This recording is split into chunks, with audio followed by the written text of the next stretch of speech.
broken droid lay half buried in the sands of Tatooine. Its wires were exposed. Its limbs were incomplete. Its photoreceptors had never even seen the world it had been built to understand. Most machines in the galaxy begin their existence inside polished factories, assembled by careful hands, tested by engineers, and shipped to wealthy owners across the stars. But this one did not. This one began its life as scrap. Forgotten pieces scattered across a junk pile on the edge of a dusty slave quarter, and the one who would bring it to life was only a child. A boy who owned nothing. A boy who was owned by someone else. This is the story of C-3PO, the quiet witness to the entire Skywalker saga. Long before the Clone Wars, long before the fall of the Jedi, long before the rise of the Empire, there was only sand. Tatooine was not a place where destinies were supposed to begin. It was a harsh world on the far edge of the Outer Rim, a place ignored by the Republic and ruled instead by criminals, traders, and slavers. Twin suns burned the desert from dawn until dusk, leaving the land dry, cracked, and unforgiving. The cities were small, the settlements scattered, and in the dusty town of Mos Espa, slaves worked beneath the control of junk dealers and gamblers who cared little for anything beyond profit. Among them was a boy named Anakin Skywalker. To most people, he was invisible, a small slave owned by the Toydarian junk dealer Watto, a boy who spent his days repairing broken machines in a cramped workshop filled with scrap metal and discarded technology. But Anakin was different. Machines spoke to him in a way that people rarely did. He understood how things fit together, how circuits flowed, how damaged parts could be brought back to life. Even the most complicated technology seemed to make sense to him without effort. And one day, while searching through the endless piles of discarded parts outside Watto's shop, he found something unusual. A protocol droid chassis. It was incomplete. The plating was gone. The wiring was exposed. Several internal components were missing entirely. By every normal measure, it was useless. But Anakin did not see useless machines. He saw potential. Piece by piece, he carried the broken droid back to the slave quarters he shared with his mother, Shmi Skywalker. The home was small, just a few simple rooms carved into the dusty ground. The walls were bare. The air was dry and warm from the desert winds outside. But inside that small home, the boy began rebuilding the machine. It was slow work. Anakin had no proper tools, no factory equipment, no official schematics, only spare parts. Wires taken from broken vaporators, servos recovered from damaged droids, processors salvaged from abandoned machinery. Sometimes he worked late into the night, carefully connecting circuits while the quiet hum of the desert filled the air outside. Shmi would often watch him from across the room. She understood something that others did not. Her son was not just repairing a machine. He was creating a companion. The galaxy beyond Tatooine was filled with thousands of languages. Traders, travelers, smugglers, diplomats, each species spoke differently. And Anakin dreamed of one day leaving this desert world. He wanted someone who could understand those voices. Someone who could help his mother speak to the many beings they might one day meet beyond the sands. That was the purpose of the droid. A protocol unit, designed for etiquette, for diplomacy, for translation. But what Anakin was building was not just a tool. He was building a friend. At first, the machine could not move. The frame stood awkwardly in the corner of the room, its skeletal metal body exposed to the air. Loose wiring hung from its limbs like fragile threads waiting to be connected. Sometimes Anakin would step back and study it carefully, thinking, adjusting, rebuilding, until slowly the shape of a protocol droid began to emerge. The arms were restored first, then the internal processors, then the delicate vocal unit designed to reproduce language with perfect clarity. But one part still remained incomplete: the eyes. Without functioning photoreceptors, the droid could not see the world around it. It could not understand the faces it would one day speak to. It could not observe the galaxy it had been created to translate. So Anakin continued searching, across junk piles, inside abandoned machines, through scrap bins filled with forgotten technology, until finally he found what he needed: 2 working photoreceptors. They were small, dust-covered, almost overlooked among the piles of broken metal. But to the young boy, they were perfect. He carried them home carefully, and for the first time since beginning the project, Anakin Skywalker smiled, because now the droid would finally be able to see. But he did not yet know something important. That moment, when the droid's eyes would open for the first time, would not only change the life of the machine, it would also begin a quiet friendship that would follow the galaxy's most important events for the next 60 years. Because the first being this droid would ever truly speak to would not be a human. It would be another droid, a stubborn, beeping astromech unit, who would soon arrive from a distant world called Naboo. And that meeting would change everything. For a long time, the droid stood silently in the corner of the small slave home. Its metal frame was unfinished, its wiring still exposed to the warm desert air, its joints stiff from years of abandonment. But slowly, piece by piece, the machine was changing. Anakin Skywalker worked patiently, often late into the evening, tightening connections and adjusting fragile circuits that had not been used in years. The boy had no factory manuals, no official designs. Everything he built came from instinct, curiosity, and endless determination. His mother sometimes worried when she saw the scattered parts covering the floor, but Anakin always said the same thing. He wasn't building a weapon. He was building a protocol droid, a helper, someone who could speak languages from across the galaxy, someone who could help them understand visitors who arrived in Mos Espa from distant worlds. Tatooine was a crossroads of travelers. Smugglers, traders, bounty hunters, and wandering merchants passed through its spaceports every cycle. Most spoke languages that humans could barely recognize. But protocol droids were built for exactly that purpose. Translation, communication, understanding. And so, night after night, the boy continued his work. Sometimes the droid's arms would twitch slightly when power flowed through new circuits. Sometimes small mechanical sounds echoed from its torso as internal systems began responding again. They were small signs, but they meant the machine was waking up. Anakin carefully adjusted the vocal processor next. The voice unit had been damaged when the droid was discarded years earlier. Its internal speaker grid had cracked, leaving the sound output unstable and distorted. But the boy repaired it, replacing the fractured connectors, recalibrating the pitch regulators. When he finally tested it, the machine produced a weak mechanical tone. It wasn't speech yet, just sound. But Anakin grinned anyway, because it meant the voice still worked. Days later, the final piece remained, the photoreceptors. Without them, the droid would remain blind. It would be able to speak, but never see who it was speaking to. So Anakin carefully installed the two optical units into the metal head. The connections were delicate. Protocol droids required precise alignment between their visual sensors and their translation processors. The eyes did more than observe.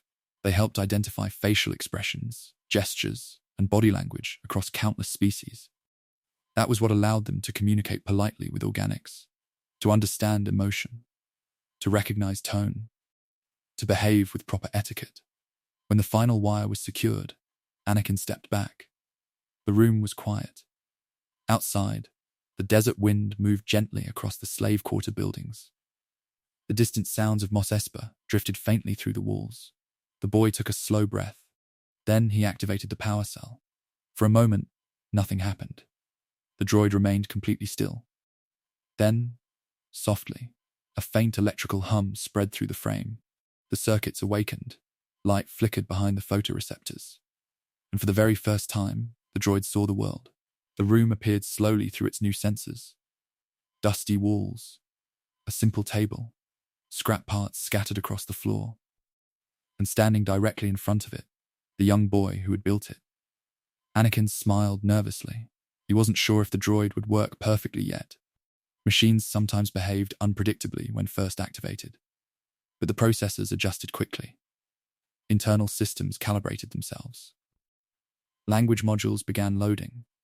And then, the voice unit finally spoke. "Hello." The sound surprised Anakin. The voice was polite, careful, slightly nervous, just as a protocol droid should sound. The golden plating that would one day cover the machine was still missing, leaving only exposed metal beneath the dim lights of the small home. but the personality was already forming. The droid turned its head slightly, studying the room around it with quiet curiosity. Then, it looked back at the boy. "Oh my, I do believe I am functioning." Anakin laughed. The machine tilted its head again. "Forgive me," it continued politely, its processors already following its programming. "Might I ask who exactly you are?" The boy crossed his arms proudly. "I'm Anakin Skywalker." The droid paused as its processors recorded the name. Then it nodded slightly. "Well, it is a pleasure to meet you, Master Anakin." The boy shook his head quickly. "No, just Anakin." The machine hesitated. Protocol droids were programmed for proper titles and etiquette. Calling someone by their name alone felt unusual, but the boy seemed happy with it. So the droid adjusted. "Very well," it said gently. "Just Anakin." In that quiet moment, something small but important began. A friendship between creator and machine, but neither of them knew yet that another droid would soon enter their lives. A stubborn astromech with a habit of speaking in impatient beeps and whistles. And when that meeting happened, the nervous protocol droid who had just opened his eyes to the galaxy would discover something new, his first true companion. R2-D2. Life in the Skywalker home changed quietly after the droid awakened. The small house in Mos Espa was still simple, still surrounded by endless desert, still owned by people who had very little. But now, there was a new voice inside its walls. The protocol droid Anakin had rebuilt spent most of his early days learning. Every hour, his language processors absorbed more information from the data fragments Anakin had installed. Thousands of dialects slowly organized themselves inside his memory banks. Binary trade codes, Huttese negotiation patterns, basic diplomatic etiquette used across the Republic. Protocol droids were designed to be polite above all else. So the machine spoke carefully. He tried to help Shmi Skywalker with simple tasks around the house, cleaning small areas, carrying tools, organizing spare machine parts that Anakin often left scattered across the floor. But there was still something unusual about him. Unlike most protocol units in the galaxy, he had never been activated inside a palace or diplomatic hall. He had been born inside a slave home, and that meant his earliest memories were not filled with senators or ambassadors. They were filled with sand. Outside, the desert wind often blew against the buildings of Mos Espa, carrying dust through the narrow streets. Merchants shouted in foreign languages, while traders bargained loudly over mechanical parts and starship components. Sometimes Anakin would bring the droid outside with him. The protocol unit found these moments overwhelming. So many voices, so many languages. His processors worked constantly, identifying sounds and translating phrases that drifted through the busy market streets. But the droid always remained close to Anakin, because the boy was the only being he truly understood. One day, everything changed. A starship arrived unexpectedly in Mos Espa. It was not the kind of vessel normally seen on Tatooine. The ship was elegant, sleek, clearly built for people far wealthier than anyone who lived in the slave quarter. Its arrival brought strangers into the town, travelers from the distant world of Naboo. Among them were several beings Anakin had never met before. A Jedi Master named Qui-Gon Jinn, his young apprentice Obi-Wan Kenobi, a quiet young woman traveling under the name Padam, and a clumsy Gungan named Jar Jar Binks. But there was someone else as well, a small astromech droid. Unlike the protocol unit standing beside Anakin, this droid was built for starships. Its body was compact and durable. Its head dome rotated constantly as it observed its surroundings with quick electronic chirps. The moment the two droids noticed each other, something unusual happened. The astromech rolled forward slightly. Its sensors studied the tall, unfinished protocol droid, whose exposed wiring was clearly visible beneath the desert sun. Then, it produced a series of curious beeps. The sounds were fast, sharp, almost amused. The protocol droid immediately translated the message. "Oh my," he said nervously. "Did you just call me?" Naked. The astromech beeped again, louder this time. The meaning was unmistakable. "Yes." The protocol unit looked down at his exposed frame. His internal wiring was visible across his chest and limbs. Without outer plating, his design looked incomplete compared to the polished droids that normally serve diplomatic officials. "Well, I suppose you are technically correct," the protocol droid admitted carefully. He paused, then added politely, "But I assure you, I am still under construction." The astromech responded with another series of quick whistles. The protocol unit processed the sounds immediately. "Oh dear," he said. "Your name is R2-D2? The astromech chirped proudly. Anakin laughed. He had rarely seen a machine communicate so confidently before. R2-D2 was different from most droids. He moved with confidence. He spoke with quick bursts of sound that often carried surprising emotion, and he did not seem bothered by the endless sandstorms of Tatooine. The protocol droid watched him with curiosity. Something about the astromech felt unusual. Droids were normally quiet, predictable, but this one seemed to have opinions. Soon the two machines were working together beside Anakin as he prepared his podracer for the Bonta Eve Classic. The astromech helped check small mechanical systems, while the protocol droid carried tools and translated instructions when visitors stopped to speak with the boy. They were very different machines, one cautious, one fearless, but something about their partnership worked, because for the first time since opening his eyes, the protocol droid realized something important. He was no longer alone, and before long, the two droids would witness the moment that would change Anakin Skywalker's life forever. A race through the deserts of Tatooine, a race that would decide the fate of a slave boy, and unknowingly, begin the story that would one day reshape the entire galaxy. The deserts of Tatooine were never quiet on the day of a pod race. Long before the sun reached its highest point, the canyons outside Mos Espa were already filled with noise. Engines roared across the rocky landscape as massive racing pods prepared for the Bonta Eve Classic. Crowds gathered along the ridges of the canyon walls. Merchants shouted. Gamblers argued loudly over wagers. Creatures from dozens of worlds packed the viewing platforms to watch the most dangerous race in the Outer Rim. Pod racing was not a gentle sport. The machines were powerful engines connected to small cockpits by thin energy binders. They could reach speeds faster than most starships inside an atmosphere. And when something went wrong, racers rarely survived. The protocol droid watched the chaos with clear discomfort. "This seems extremely dangerous," he said nervously. R2-D2 answered with a confident whistle. The astromech did not seem worried at all. But the protocol unit was not built for racing.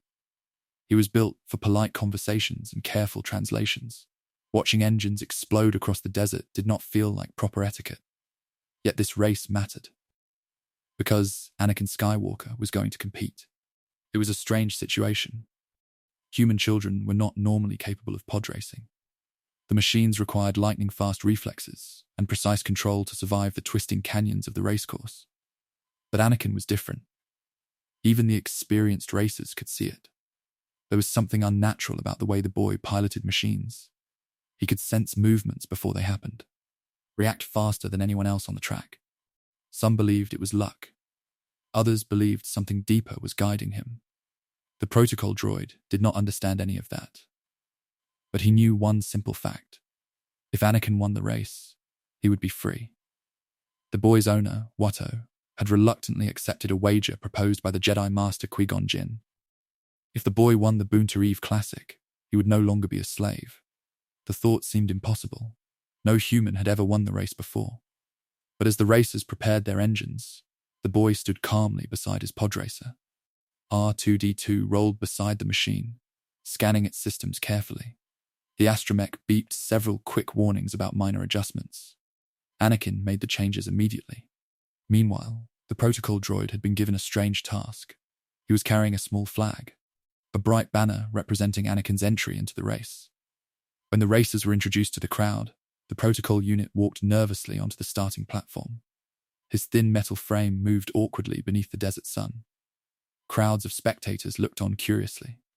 Most protocol droids never appeared at racing events, but the machine tried his best to perform the duty properly. He lifted the flag, carefully, and waited. Around him, the other racers prepared their engines. Large alien pilots climbed into their cockpits while technicians shouted final instructions.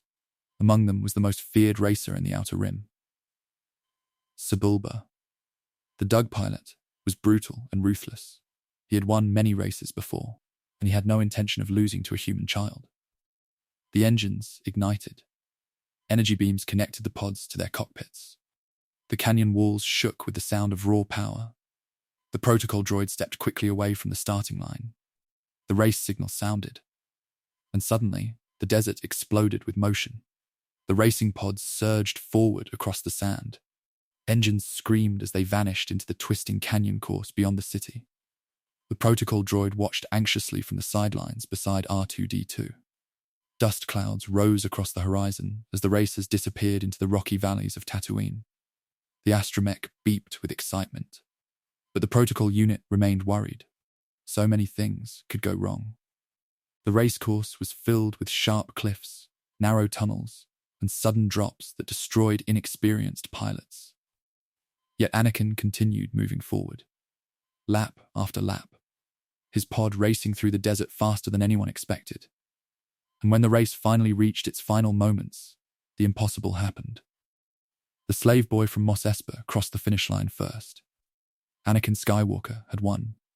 The crowd erupted into cheers and disbelief. R2-D2 whistled loudly beside the protocol droid, but the machine simply stood there, processing what had just happened. Because the race had done more than free a slave, it had changed the future.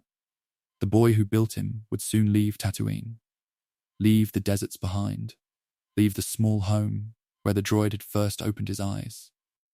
And the protocol unit would remain behind, unaware that one day, far in the future, he would follow that same boy back into the heart of galactic history. The story had only just begun. The race was over. The crowds had already begun to leave the canyon. Dust still drifted slowly through the air where engines had torn across the desert only hours before. The noise of celebration echoed faintly from the distant streets of Mos Espa. But inside the small slave quarters where Anakin Skywalker lived, everything had grown quiet again. For the protocol droid standing inside that home, the silence felt strange. Only a short time earlier, the desert had been filled with shouting voices, roaring engines, and the sound of thousands of beings watching the impossible happen. A human child had won the Bonta Eve Classic. Now the boy who had built him was packing his few belongings. The protocol droid watched carefully as Anakin moved through the small room. The boy's expression was different now. The excitement of victory had faded into something more uncertain. Freedom had been won. But freedom also meant leaving, and that meant leaving the only home he had ever known. Nearby, the small astromech unit watched the same scene from the floor. His dome rotated slowly as his sensors followed the boy's movements. R2-D2 let out a quiet electronic chirp. The protocol droid translated the sound almost immediately. "Yes, I understand," he said softly. "You believe this is a positive development?" The astromech answered with another quick whistle. To R2-D2, the situation was simple. The boy had been freed. The Jedi who had helped him now intended to take him away from Tatooine and bring him into a much larger galaxy. Adventure was waiting, but the protocol droid did not see it that way. His processors calculated risks constantly. Unknown planets, unknown species, unknown dangers. Leaving the small safety of Mos Espa seemed extremely concerning. "Travel across the galaxy is statistically dangerous," he said carefully. R2-D2 responded with a louder series of beeps. The meaning was clear. The astromech did not care about statistics. Anakin paused when he heard the droids talking. He looked at them and smiled faintly. "You two sound like you're already arguing." The protocol droid tilted his head politely. "We are simply discussing the risks of interstellar travel." The astromech chirped again. "Yes, well, some of us prefer to evaluate situations logically," the protocol unit replied. The boy laughed. He had noticed something during the past few days. The two droids were very different. One careful, one fearless, and yet they worked together surprisingly well. R2-D2 had arrived with the visitors from Naboo, helping repair the royal starship after it had been damaged during their escape from the Trade Federation blockade. He had proven himself brave already, even willing to leave the safety of the ship to repair its outer hull while it was still under attack in space. The protocol droid had watched that story unfold with quiet disbelief. It seemed impossible that a small astromech unit could behave with such confidence, but the boy seemed to admire it. Now the same astromech sat patiently on the floor, while Anakin prepared to leave the planet forever. The protocol droid studied the moment carefully. His memory banks recorded everything, every sound, every movement, because something inside his processors recognized that this moment mattered. Outside the small home, footsteps approached. The tall Jedi Master entered the room. Qui-Gon Jinn. His presence carried a calm that even the protocol droid could recognize. The Jedi spoke quietly with Anakin and his mother. Their voices were gentle, but the meaning was clear. The boy would leave soon. He would travel to Coruscant with the Jedi. There, the Jedi Council would decide his future. The protocol droid listened to every word, and slowly, a realization formed inside his processors. This boy, the one who had built him from broken scrap, the one who had activated his eyes and voice. This boy was about to step into something much larger than a simple journey. The Force surrounded him in ways that even machines could sense. Destiny was beginning to move. Soon, Anakin finished gathering his few belongings. The room grew quiet again. The protocol droid stepped forward slightly. "I do hope you will return someday," he said politely. Anakin looked at him. For a moment, the boy seemed sad. "I promise," he said softly. Then he turned toward the door. R2-D2 rolled beside him immediately. The astromech clearly intended to follow wherever the boy went, but the protocol droid remained standing where he was, because unlike the astromech, he was not leaving Tatooine. Not yet. The door closed. And just like that, the small home felt empty. The protocol droid stood silently in the quiet room. Outside, the twin suns of Tatooine continued burning across the endless desert. The astromech was gone. The boy was gone. But somewhere far beyond the outer rim, their paths would cross again. Because the story of these two droids had only just begun. And when they met again, the galaxy itself would already be changing. The days after Anakin Skywalker left Tatooine passed slowly. The desert outside Mos Espa looked the same as it always had. The twin suns still burned across the sky each morning. Wind still carried thin lines of sand across the empty streets. Traders and travelers still moved through the city without paying much attention to the quiet slave quarters on its edge. But inside that small home, something had changed. The boy who once filled the room with energy and curiosity was gone. And the protocol droid he had built remained where he had always stood, his processors slowly adjusting to a silence that felt unfamiliar. Without Anakin's constant work and movement around the house, the droid found himself spending long periods simply observing the small details of daily life. Shmi Skywalker continued her quiet routines. She repaired tools, organized supplies, and tried to keep the home in order despite the harsh conditions of the desert world. Sometimes she would pause and look toward the door, not because she expected her son to return so soon, but because the absence of his presence was still difficult to accept. The protocol droid understood very little about human emotion, but even his programming could recognize that the house felt lonelier, so he tried to be useful. He organized tools in the workshop area where Anakin once worked. He cleaned small pieces of machinery and placed them neatly across the tables. Occasionally, he attempted to assist Shmi with simple tasks, offering polite observations or translations when travelers stopped by. Still, the quiet remained. Days turned into weeks, and slowly, the unfinished droid that Anakin had once rebuilt began to change as well. Time passed on Tatooine just as it did everywhere else in the galaxy. Eventually, Shmi Skywalker's life took a new direction. The moisture farmer Cliegg Lars purchased her freedom and brought her to live at his homestead in the Junland Wastes. When she left Mos Espa, the protocol droid went with her. The journey across the desert was long and uncomfortable. Sandstorms moved constantly across the wide plains outside the city, and the endless dunes seemed to stretch forever beneath the burning suns. But the Lars homestead offered something that the slave quarters never had: a sense of stability. The farm sat quietly among rows of moisture evaporators that collected water from the dry air. The work there was simple but steady. Machines needed maintenance, equipment required repairs, and the protocol droid quickly found new ways to assist the household. For the first time since Anakin had left, his existence had purpose again. Still, the galaxy continued moving beyond the desert. 10 years passed. During those years, the Republic struggled with rising tensions between countless star systems. Political disagreements slowly turned into something darker. Separatist movements formed across the Outer Rim. War was beginning to grow quietly beneath the surface of the galaxy. But none of that mattered on Tatooine. The desert world remained distant from the politics of the Republic. Until one day, a familiar presence returned. The protocol droid was working near one of the vaporators when a land speeder approached the Lars homestead. At first, he did not recognize the young man who stepped out of the vehicle, but the voice that spoke his name triggered a deep recognition inside his memory banks. Anakin Skywalker had returned. The boy who once built him from scrap now stood taller, dressed in the robes of a Jedi apprentice. Time had changed him. His expression carried more seriousness now, shaped by years of training and experiences far beyond the desert world where he had grown up. The protocol droid hesitated for a moment before speaking. "I beg your pardon, sir, but you seem familiar." The young Jedi smiled faintly. "You don't recognize me?" The droid studied him again carefully. Then realization slowly spread through his processes. "Master Anakin."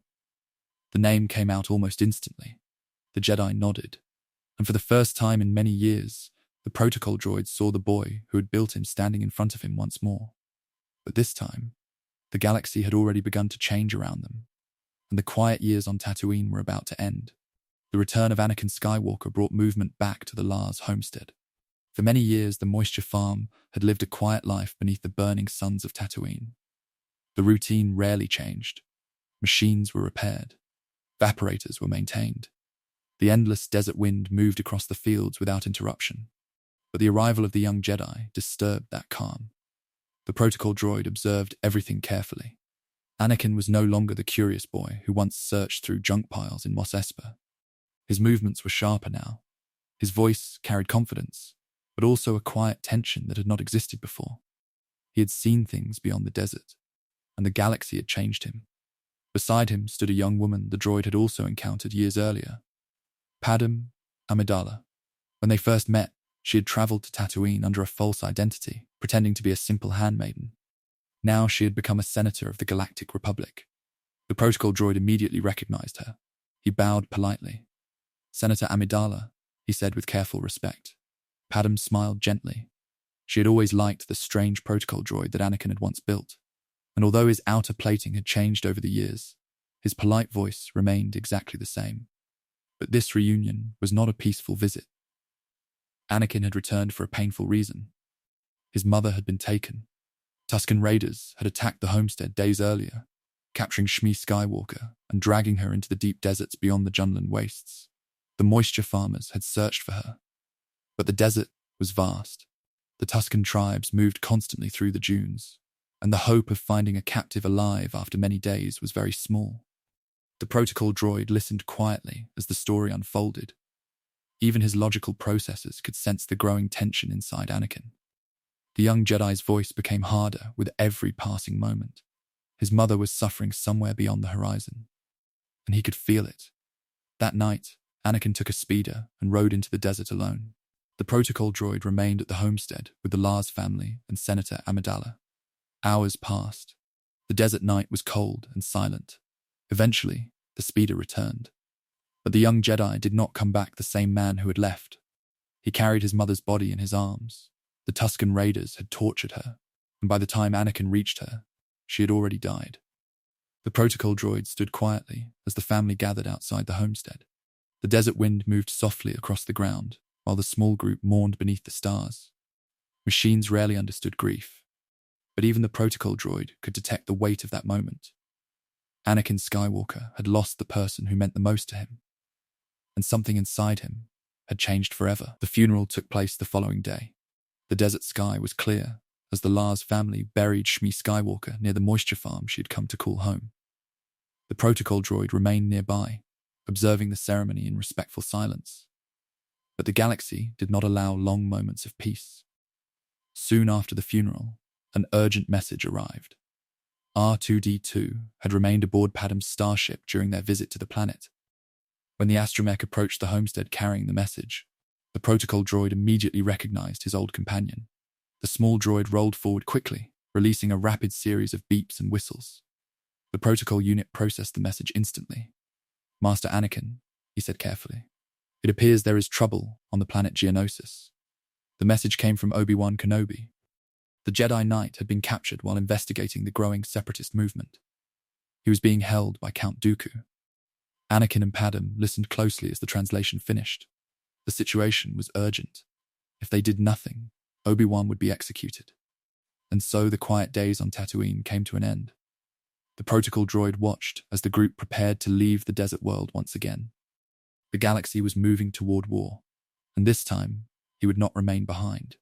For the first time since Anakin built him, the protocol droid would leave Tatooine, and when he did, he would witness a battle that would ignite a conflict lasting years across the galaxy. The Clone Wars. The journey to Geonosis began quietly. Padme Amidala's silver starship lifted away from the desert world of Tatooine and climbed into the dark sky above the outer rim. The planet slowly shrank beneath them, its endless sands fading into the distance. For the protocol droid standing inside the ship's interior corridor, the moment felt strange. For most of his existence, the galaxy had been something distant, something described in language files and diplomatic records stored inside his processors. Now he was traveling through it. Stars stretched across the darkness outside the ship's windows as the vessel entered hyperspace. The sudden blue tunnel of light surrounded them, carrying the small group toward a world none of them had seen before. R2-D2 moved through the ship confidently, interfacing with control panels and checking navigation systems as if space travel were the most ordinary thing in the galaxy. The protocol droid followed more cautiously. "I must say," he said nervously, "this entire situation appears extremely dangerous." The astromech responded with a confident series of beeps. The translation was clear. R2-D2 believed everything would be fine. The protocol droid was not convinced. Still, the mission continued. Geonosis appeared before them soon after they exited hyperspace. The planet was harsh and rocky, its surface covered in towering spires of red stone. The atmosphere carried a dull orange glow that made the world feel ancient and hostile. The ship landed quietly near a massive factory complex, where the separatists had begun constructing an enormous droid army. The protocol droid followed Anakin Skywalker and Padme Amidala through the shadows of the industrial corridors. The sounds of machinery echoed everywhere. Conveyor belts moved endlessly through the factory chambers, assembling battle droids by the thousands. Metal parts clanged together as entire armies were produced beneath the surface of the planet. The protocol droid hesitated when he saw the scale of the operation. "I believe we may be in serious trouble," he said softly. But events moved too quickly for hesitation. While attempting to sneak through the factory, the group was discovered. The separatists captured them. Soon afterward, they were brought into a massive arena carved into the rocky surface of the planet. Thousands of Geonosians gathered in the towering stands above them, their wings buzzing loudly in anticipation. At the center of the arena stood 3 execution pillars: Anakin Skywalker, Padme Amidala, and the captured Jedi Master Obi-Wan Kenobi were chained to them. The protocol droid watched from the edge of the arena as events unfolded. He had never been designed for situations like this. Protocol units were built for diplomacy, for translation, for peaceful negotiations between species across the galaxy. Watching a public execution was far beyond anything in his programming. Large beasts were released into the arena, creatures chosen specifically to eliminate the prisoners before the cheering crowd. The situation looked hopeless, but the Force had other plans. Just as the creatures attacked, Jedi starfighters descended from the sky. Hundreds of Jedi Knights arrived on the battlefield, igniting their lightsabers as they rushed forward to rescue their captured allies. The arena erupted into chaos. Battle droids poured into the fight. Blaster fire flashed across the red sands. The first great battle of the Clone Wars had begun. The protocol droid stood frozen as the conflict exploded around him. War had arrived suddenly, and the galaxy would never return to peace again. For the small astromech and the nervous protocol unit standing beside him, this was only the beginning. The 2 droids who once argued inside a tiny home on Tatooine were now witnesses to the birth of a galactic war. And from this moment forward, their path would remain tied to Anakin Skywalker. Through battles, through tragedy, through the rise and fall of the Empire itself. Because the friendship between R2-D2 and C-3PO had only just begun, and their long journey across the galaxy was far from over. War did not arrive all at once. It began quietly, almost invisibly. After the battle on Geonosis, the galaxy did not suddenly understand what had happened. There was no single moment when every world realized that peace had ended. Instead, the conflict spread slowly across the Republic like a growing shadow. Systems that had once argued in the Senate now prepared for battle. Star systems chose sides. Entire sectors began organizing fleets and armies, while diplomats struggled to understand how negotiations had failed so quickly. The Clone Wars had begun. For most beings across the galaxy, the war was something distant. A conflict happening somewhere far away in deep space or across planets they had never visited. But for C-3PO, the war followed closely behind the people he served. Not long after the Battle of Geonosis, Padme Amidala returned to her responsibilities in the Galactic Senate. Her role as Senator of Naboo placed her directly in the center of the Republic's growing crisis, and as always, the protocol droid remained beside her. C-3PO had never been built for war. His design was simple. He was a protocol unit, created for etiquette, translation, and diplomacy. His purpose was to help organics understand each other, to reduce conflict, not witness it. Yet somehow, he had already stood inside the first battle of a galactic war, and it would not be the last. By this time, the droid's appearance had changed as well. The exposed wiring and unfinished frame he once carried on Tatooine were gone. In their place was a polished golden outer plating, designed to match the dignified appearance expected of a protocol droid serving a senator. The shining metal reflected the bright lights of Coruscant's Senate chambers whenever he walked beside Padme Amidala. But beneath the golden exterior, the same cautious personality remained. He worried about danger. He calculated risks constantly. And as the war spread across the Republic, those risks seemed to grow larger every day. The Senate building on Coruscant became a place filled with tension. Delegates argued over military strategy, while others demanded peace negotiations with the separatist movement. Entire star systems feared invasion. Rumors of massive droid armies filled the halls of government, but Padme Amidala remained among the few senators who still believed diplomacy could end the conflict. Whenever she traveled across the Republic to negotiate or deliver aid, C-3PO accompanied her. Sometimes the journeys were peaceful, other times they were not. One such mission carried them far from the safety of Coruscant. Padme's starship traveled through space toward a meeting with representatives connected to the separatist leadership. The mission was supposed to explore the possibility of peace, but the war had already begun shaping events behind the scenes. Unseen forces were guiding the conflict, and the trap had already been set. The ship was pulled suddenly by a powerful tractor beam. Before anyone inside could react, the vessel was dragged toward a massive warship belonging to General Grievous, the separatist flagship known as the Malevolence. Inside the ship, alarms began sounding. Padme remained calm, but the protocol droid's processors immediately calculated the situation. "I believe we are in very serious danger," he said nervously. R2-D2 responded with sharp electronic whistles, while moving quickly toward the ship's control panels. The astromech worked rapidly, searching for ways to break free from the tractor beam. Outside the windows, the enormous shadow of the Malevolence grew larger. Inside its hangars waited thousands of battle droids, the same machines that had once filled the arena on Geonosis, the same army that had ignited the Clone Wars. Padme made a decision quickly. If the ship remained trapped, the separatists would capture them, so she ordered the engines to overload. The starship exploded outward with sudden force as the engines detonated. The blast shattered the tractor beam and hurled the vessel away from the warship. But the escape was far from over. Soon, Padme and C-3PO found themselves inside the enemy cruiser itself, moving through dark corridors filled with battle droids. The protocol droid moved carefully through the metallic hallways. This was not where he was meant to be. He was not a soldier. He was not a spy. He was simply a translator, standing inside the heart of an enemy warship.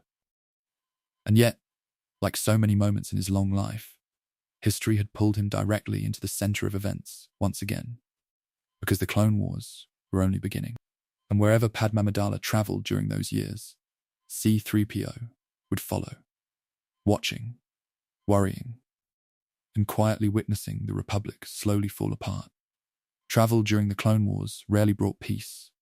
Every mission that Senator Padme Amidala accepted carried new risks. The Republic Senate still spoke about diplomacy, treaties, and negotiations. But the reality across the galaxy was very different. Entire star systems had begun choosing sides. The Separatist Alliance gathered powerful corporations, droid armies, and entire fleets of warships under its banner. In response, the Republic activated its own army for the first time in centuries, the clone troopers of Kamino. Warships filled the skies above countless worlds. Battles erupted across planets that had once known only quiet trade and peaceful diplomacy. And through all of it, C-3PO continued serving beside Padme Amidala. Wherever the senator traveled, the Golden Protocol droid followed. He translated languages, he organized communications, and he attempted to maintain proper etiquette even while the galaxy collapsed around him. But the war did not respect etiquette. One mission brought them to the planet Rhodia. The journey was meant to strengthen the Republic's relationship with Senator Anakin Skywalker, a respected Rhodian leader who represented his homeworld in the Galactic Senate. Rhodia was an important ally. If the Separatists convinced the Rhodians to join their cause, the Republic would lose valuable support in the Outer Rim. Padme hoped diplomacy could prevent that. When their starship arrived, the protocol droid remained near the landing platform, with the Gungan representative Jar Jar Binks, while Padme entered the city to meet with Far. The humid air of Rhodia felt very different from the deserts of Tatooine or the towering cityscape of Coruscant. Large swamps covered much of the world's surface. Strange creatures moved quietly through the dense vegetation surrounding the landing zone. C-3PO watched them with cautious interest. Jar Jar Binks, however, had very different ideas. The Gungan wandered across the platform curiously, attempting to interact with the local wildlife. The protocol droid's processors immediately predicted the outcome. Perhaps it would be best if you avoided provoking the native creatures, he suggested politely. The advice came too late. Moments later, several pieces of strange fruit were thrown directly into C-3PO's face by unseen swamp animals. The protocol droid froze. Sticky liquid slowly dripped across his polished golden plating. "Oh dear," he said quietly. Jar Jar laughed loudly. But the light-hearted moment ended quickly. Separatist battle droids soon arrived at the landing platform. Their metallic footsteps echoed across the ground as blasters raised toward the two visitors. C-3PO's processors immediately calculated the situation. The probability of survival was extremely low. The battle droids opened fire. Jar Jar reacted first, grabbing a large magnetic crane used for lifting cargo containers. The crane swung wildly across the platform as the Gungans struggled to control the machine. Battle droids were knocked into the nearby swamp water as the crane slammed into them. The protocol droid attempted to step away from the chaos, but the powerful magnet pulled him directly toward the metal structure. Within seconds, C-3PO found himself stuck against the crane's lifting arm. His golden plating clung helplessly to the powerful magnetic field. The machine swung again. More battle droids were thrown aside. Eventually, the crane struck the senator's starship by accident, damaging it beyond repair. C-3PO hung awkwardly from the crane as the chaos finally ended. Jar Jar managed to free him moments later. The protocol droid landed unsteadily on the platform. "I do believe," he said carefully, "that this situation has become quite complicated." Yet despite the confusion, the mission eventually succeeded. Padme exposed the separatist plot. Senator Farr revealed that his apparent cooperation with the enemy had been part of a trap designed to capture Viceroy Newt Gunray. Republic forces soon arrived and secured the planet. The crisis ended, but the protocol droid understood something important. Moments like this were no longer unusual. War had changed everything. Diplomatic missions were no longer peaceful meetings. Every journey carried the risk of battle. Every conversation could hide deception. And yet, C-3PO continued following Padme Amidala across the Republic, because his programming demanded loyalty, even when the galaxy itself was falling deeper into conflict. War has a strange way of changing the meaning of ordinary places. Before the Clone Wars, many worlds across the Republic had lived quiet lives. Trade ships traveled peacefully between systems. Farmers harvested crops beneath calm skies. Cities grew slowly under the protection of the Jedi Order and the Senate. But once the war spread, no world truly remained untouched. For C-3PO, these changes were visible everywhere he traveled with Senator Padme Amidala. Each mission revealed another sign that the galaxy was slowly falling apart. Star systems that once welcomed visitors now prepared for invasion. Republic warships hovered in orbit above planets that had never known military presence before. Entire populations lived with the constant fear that separatist droid armies might appear in the sky at any moment. Even on Coruscant, the shining capital of the Republic, the atmosphere had changed. The Senate chambers were no longer filled only with debates about trade agreements and taxation routes. Instead, the discussions had turned toward military strategy and emergency powers. C-3PO often stood quietly beside Padme's platform while the senators argued. Thousands of representatives from across the galaxy filled the vast circular chamber.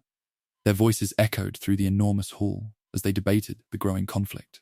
Some demanded stronger military action against the separatists. Others pleaded for negotiations to stop the war before it destroyed the Republic itself. Padme remained one of the few voices still calling for peace.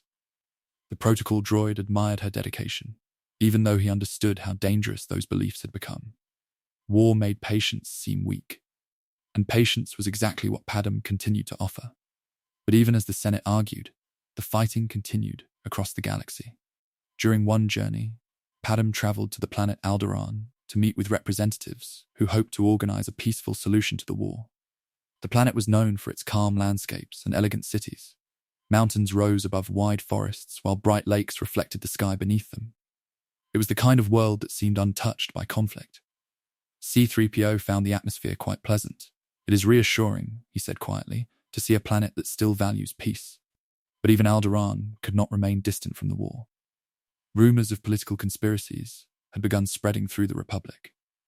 Some believed that powerful individuals within the government were secretly supporting the conflict for their own benefit. Padme attended meetings with other senators who shared her concern. Among them were Bail Organa of Alderaan and Mon Mothma of Chandrila. Together, they discussed the possibility that the Republic itself might be changing in ways few people fully understood. C-3PO observed these meetings silently. His programming allowed him to translate languages and record discussions, but the deeper meaning behind political decisions often remained difficult for him to interpret. Still, even he could recognize that something about the Republic felt unstable. Power was shifting, fear was spreading, and the war seemed to be growing stronger with every passing month. Eventually, Padme and her companions returned to Coruscant. The Senate debates continued. Military fleets continued deploying to distant battlefields. The Jedi Order led the Republic's clone army across dozens of star systems, fighting separatist forces wherever they appeared. From time to time, C-3PO would hear reports about the young Jedi Knight Anakin Skywalker. The boy who had once built him from spare parts on Tatooine had become one of the Republic's most skilled commanders. Stories of his victories spread quickly through the Senate. Some described him as a hero. Others whispered that his methods in battle were becoming increasingly reckless. The protocol droid processed these reports quietly, because deep within his memory banks, he still remembered the small boy who had smiled proudly while installing his photoreceptors years ago. But the galaxy had changed that boy. War had a way of doing that. And as the conflict continued spreading across the Republic, C-3PO realized something troubling. The Clone Wars were no longer just a distant conflict. They were becoming the defining story of the entire galaxy. War was never meant for a protocol droid. C-3PO had been created to prevent misunderstandings between cultures. His programming was filled with language patterns, diplomatic customs, and etiquette protocols designed to keep conversations calm and respectful. Battlefields had no use for such things. Blaster fire did not require translation. Explosions did not follow etiquette. Yet the Clone Wars had a strange way of pulling everyone into its path, even machines that were never designed for conflict. As the war expanded, Padme Amidala's missions became more dangerous. The Senate often sent her to deliver supplies to Republic worlds, or to negotiate with systems that still remained neutral. Wherever she traveled, C-3PO followed. Sometimes the journeys brought them close to the front lines of battle. One such mission carried them to the planet Ryloth. Ryloth had fallen under separatist control early in the war. Droid armies occupied many of its cities, and the Twi'lek population suffered under harsh conditions while the Republic attempted to organize a liberation campaign. Padam's role was not military. She traveled with relief supplies and diplomatic support for the Twi'lek resistance. The journey itself was tense. Republic warships filled the space above the planet, while separatist vessels attempted to hold their positions in orbit. Inside the transport ship, C-3PO monitored communication channels as clone officers discussed the battle unfolding outside. The sounds of distant explosions traveled through the hull as the fleet exchange continued. The protocol droid stood very still. "I do believe," he said quietly, "that we have arrived at a rather unpleasant location." R2-D2 responded with a confident whistle while interfacing with the ship's systems. The astromech seemed completely comfortable, surrounded by the chaos of war. C-3PO had never understood how another machine could remain so calm in such dangerous circumstances. Eventually, the Republic forces succeeded in breaking through the separatist blockade. The transport ship descended toward the planet's surface, landing in a region controlled by the Twi'lek resistance. When the ramp lowered, the first thing C-3PO noticed was the silence. War often left worlds strangely quiet. Buildings stood damaged or abandoned. Roads were empty, except for scattered equipment left behind by retreating armies. The Twi'lek fighters greeted Padam carefully. Their people had suffered greatly during the occupation, and the arrival of Republic support offered a rare moment of hope. C-3PO translated their conversations while Padam discussed relief efforts and the situation across the planet. The protocol droid listened closely to every word. He understood dozens of languages, but the tone of this conversation was easy to recognize even without translation. The Twi'leks spoke with exhaustion. War had taken much from them, homes destroyed, families separated, entire communities forced into hiding. These were not stories normally heard in Senate chambers. But here, on a world scarred by conflict, the reality of the Clone Wars felt much more personal.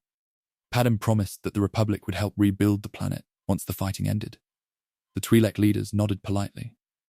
But C-3PO detected something in their voices. Doubt. Because wars rarely ended as quickly as people hoped. When the mission concluded, the group returned to their transport ship. As the vessel lifted away from Ryloth, the protocol droid looked down through the observation window. The damaged cities grew smaller beneath the clouds. For a moment, C-3PO remained silent.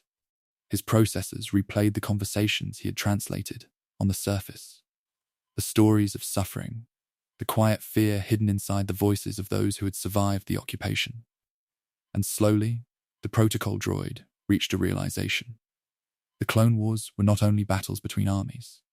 They were changing the lives of countless ordinary beings across the galaxy. Farmers, families, entire civilizations caught between two powerful sides. C-3PO had been built to help people understand one another. But now he was witnessing something much more complicated.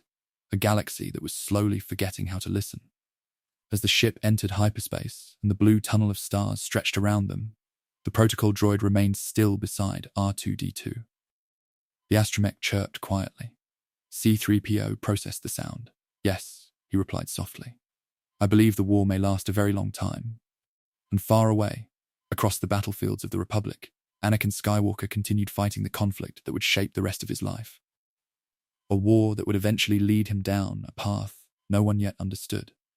A path that would change the galaxy forever. The Clone Wars did not end with a victory. They ended with silence. For years, the Republic had fought across hundreds of star systems. Armies of clone troopers battled endless ranks of battle droids. Jedi Knights led fleets into distant sectors, while senators on Coruscant argued over strategies and sacrifices. Every world believed the war would eventually end with peace. But peace was never the true goal. Far above the battles, hidden inside the highest levels of the Republic, another plan had been waiting patiently. A plan that had been unfolding for years. By the final days of the war, the galaxy had grown exhausted. Entire fleets had been destroyed. Cities had fallen. The Jedi Order had stretched itself across the entire Republic, acting as generals and commanders instead of the peacekeepers they were meant to be. And somewhere within this chaos, Anakin Skywalker had become one of the most famous heroes of the war. The boy from Tatooine was no longer a boy. He was a Jedi Knight now. A warrior who had fought in countless battles beside his clone troopers and his former master, Obi-Wan Kenobi. Stories of his bravery traveled across the Senate chambers of Coruscant. To many citizens of the Republic, Anakin had become a symbol of victory, but those who knew him closely understood something else. The war had changed him. The Jedi Temple on Coruscant still stood proudly above the endless cityscape of the capital world. Its tall spires reached into the sky like quiet guardians watching over the Republic. But inside those halls, concern had begun spreading among the Jedi Masters. Anakin Skywalker had grown stronger in the Force than almost any Jedi before him, yet his emotions had always been difficult to control. Fear, anger, attachment, the very feelings the Jedi were taught to release, had followed him since childhood. And the war had only made them stronger. During these final days of the conflict, C-3PO continued serving beside Senator Padme Amidala. The protocol droid often stood near the senator's apartment, overlooking the endless lights of Coruscant's skyline. From those high towers, the capital of the Republic looked peaceful. Starships moved through the air lanes. Traffic flowed endlessly between buildings. Millions of citizens continued living their daily lives beneath the illusion that the Republic still stood strong. But inside Padme's home, the mood had grown quiet, because the war had reached a turning point. Anakin visited often during this time. Whenever the Jedi Knight arrived, the protocol droid recognized him immediately. Yet something about him felt different. His voice carried tension. His movements seemed restless. C-3PO did not fully understand human emotions, but even his processors could detect the unease surrounding the young Jedi. Padme sensed it too. Their conversations often lasted long into the night. The protocol droid never interrupted them, but sometimes he heard fragments of their words drifting through the apartment halls. Concerns about the Jedi Council, discussions about Chancellor Palpatine, fears about the future of the Republic. Beyond the walls of the apartment, events were moving quickly. General Grievous, leader of the separatist droid armies, had retreated to the planet Utapau. The Jedi Council ordered Obi-Wan Kenobi to travel there and finish the war by eliminating the separatist commander. Anakin remained behind on Coruscant. Officially, he had been assigned to serve as Chancellor Palpatine's personal representative to the Jedi Council. But the situation created tension between the Jedi and the Republic's leader. The Council began to suspect that the Chancellor was gathering too much power. Palpatine, meanwhile, continued speaking privately with Anakin, guiding him, encouraging him, slowly pulling him closer to a path the Jedi could not see. C-3PO watched these events unfold quietly. The protocol droid did not understand the hidden currents of the Force. He could not sense the growing darkness surrounding the Republic. But he could recognize one thing. The galaxy felt unstable, like a structure beginning to collapse from within. And soon, the war that had consumed the Republic for years would reach its final moment. But when that moment arrived, the Republic would not survive it. The end of the war approached quietly. For most citizens of the Republic, the news seemed hopeful. Reports from the Outer Rim spoke of separatist defeats and collapsing droid armies. Entire systems that once supported the Confederacy of Independent Systems had begun surrendering to Republic forces. It appeared the conflict was finally ending. But beneath the surface of these victories, something darker was unfolding on Coruscant. The Jedi Council had begun watching Chancellor Palpatine more closely. For years, he had held emergency powers granted to him during the war. Those powers had allowed him to control the Republic's military, command fleets across the galaxy, and influence decisions that once belonged only to the Senate. Now the Jedi feared he might never give those powers back. Inside the tall spires of the Jedi Temple, quiet conversations filled the council chamber. Masters such as Mace, Windu, and Yoda debated how to confront the growing problem without destabilizing the Republic further. And in the middle of those discussions stood Anakin Skywalker. The council trusted him as a powerful Jedi Knight, but they also knew he had grown unusually close to the Chancellor. So they asked something difficult of him. They asked him to watch Palpatine, to listen carefully to his conversations, to report anything unusual back to the council. For the Jedi, it was a necessary precaution. But for Anakin, the request felt like betrayal. Palpatine had been a mentor to him for years.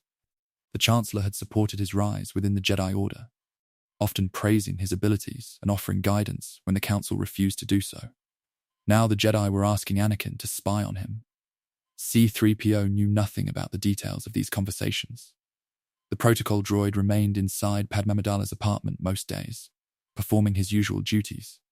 He translated messages, monitored communications, and assisted with small tasks around the residence. Yet even from a distance, he could sense the tension surrounding Anakin whenever the Jedi Knight arrived. Padme often spoke to him quietly in the evening. The city lights of Coruscant stretched endlessly beyond the apartment windows while their conversations drifted through the halls. The senator worried about the war's effect on the Republic. Anakin worried about something else entirely. The protocol droid sometimes overheard fragments of those concerns. Visions, dreams, fears of loss. Padme's voice always sounded calm as she tried to comfort him, but the unease in Anakin's tone never fully disappeared. At the same time, events across the Republic continued moving quickly. On the distant world of Utapau, Obi-Wan Kenobi confronted General Grievous. The battle was brief but decisive. With the Separatist commander destroyed, the droid armies across the galaxy suddenly lost their central leader. The war should have ended at that moment. But the final move in the hidden plan had already begun. Anakin Skywalker visited the Chancellor's office shortly after receiving news of Grievous's defeat. C-3PO did not witness the meeting. Few beings in the galaxy did. But the conversation that followed would change everything. Inside the darkened chamber overlooking Coruscant's skyline, Palpatine revealed the truth he had hidden for years. He was not simply the leader of the Republic. He was a Sith Lord. Darth Sidious, the secret master behind the entire war. The revelation shook Anakin deeply. The teachings of the Jedi had warned him about the Sith since childhood. They were enemies of the Force, masters of deception who sought power above all else. Yet the man standing before him had been his ally for most of his life. And Palpatine offered something the Jedi never could, a promise. A way to save Padme from the death Anakin had seen in his visions. Fear clouded the young Jedi's thoughts. The future he imagined without Padme felt unbearable. So when he left the Chancellor's office that night, Anakin carried a terrible conflict inside his mind. Loyalty to the Jedi, or loyalty to the one person he could not bear to lose. C-3PO watched him return to Padme's apartment later that evening. The protocol droid greeted him politely, but even a machine could recognize the storm behind the Jedi's eyes. Because somewhere deep within the Republic, the final betrayal had already begun. Night fell quietly over Coruscant. From the upper levels of the city, the capital of the Republic looked peaceful. Endless lights stretched across the horizon, while streams of starships moved between towering skyscrapers like quiet rivers of metal and fire. But beneath that calm skyline, the Republic was already collapsing. Inside the Jedi Temple, Masters Mace Windu, Kit Fisto, Aegon Kolar, and C-3PO moved quickly through the corridors. Their destination was clear: the office of Chancellor Palpatine. Anakin Skywalker had delivered the information only moments earlier. The Chancellor was a Sith Lord.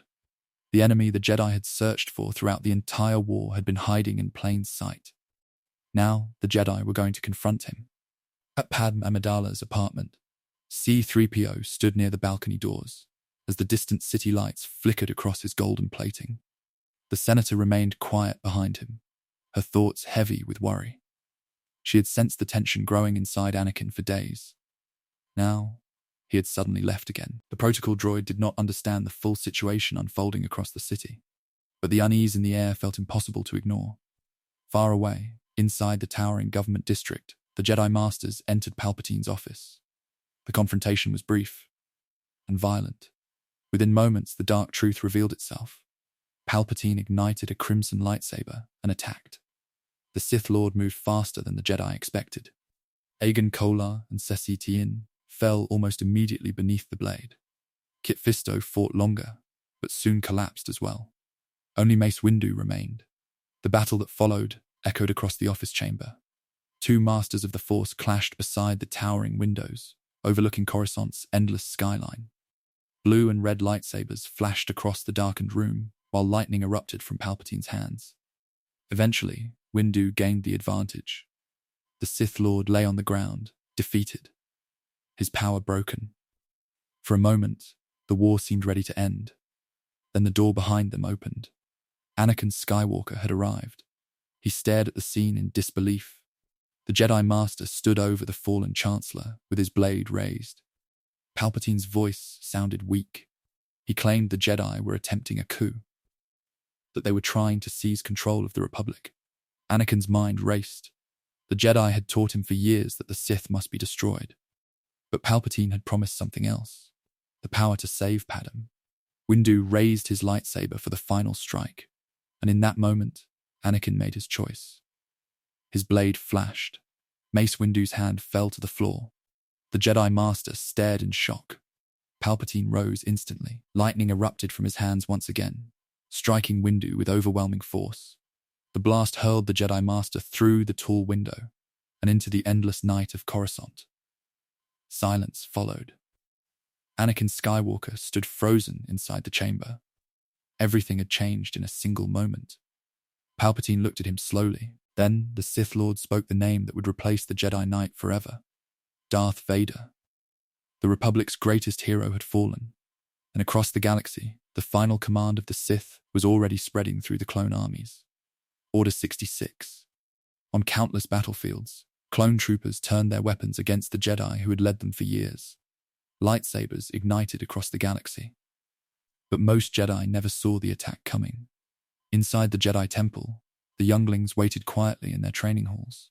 Moments later, Darth Vader arrived. The war had ended, but the true tragedy had only just begun. The fall of the Jedi happened faster than anyone could understand. Across the galaxy, the clone armies obeyed the command that had been hidden inside their programming since the day they were created. Order 66 spread through their communication systems like a quiet signal of death.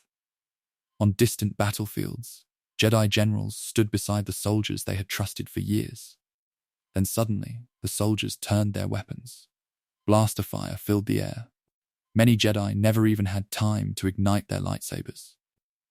Within hours, the Guardians of the Republic were nearly gone, and on Coruscant, the final pieces of the Sith plan continued moving into place. Inside Padme Amidala's apartment, C-3PO remained unaware of the full scale of the disaster. The protocol droid continued performing his usual duties, organizing messages and monitoring communications from the Senate.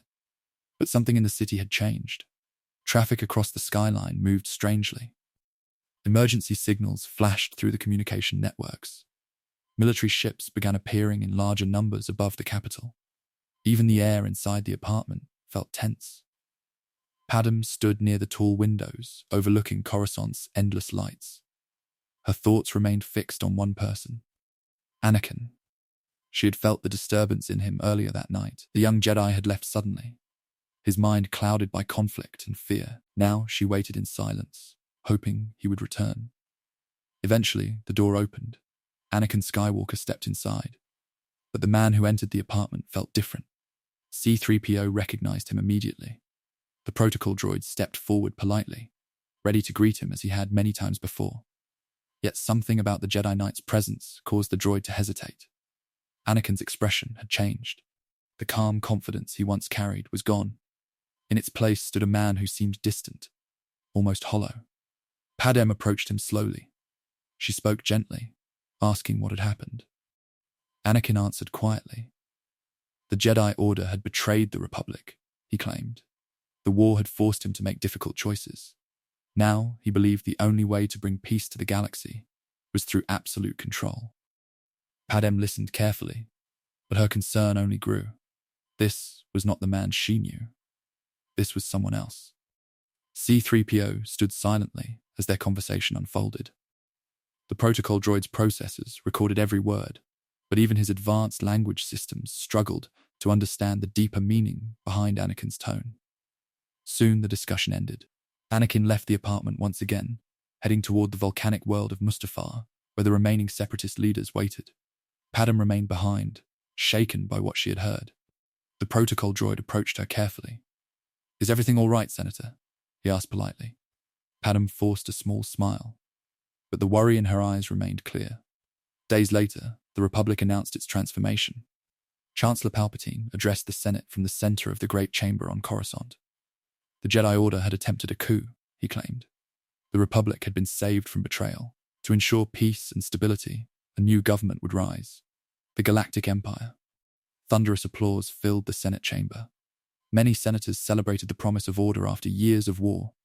But Padme Amidala watched the moment in silence. The Republic she had served all her life was gone, and somewhere far away, the boy who once built a protocol droid from scrap metal on Tatooine had vanished completely. In his place stood Darth Vader. Not long afterward, another event quietly erased a smaller piece of the past. After the birth of Padme's children and her tragic death, Bail Organa ordered that the protocol droid's memory be wiped.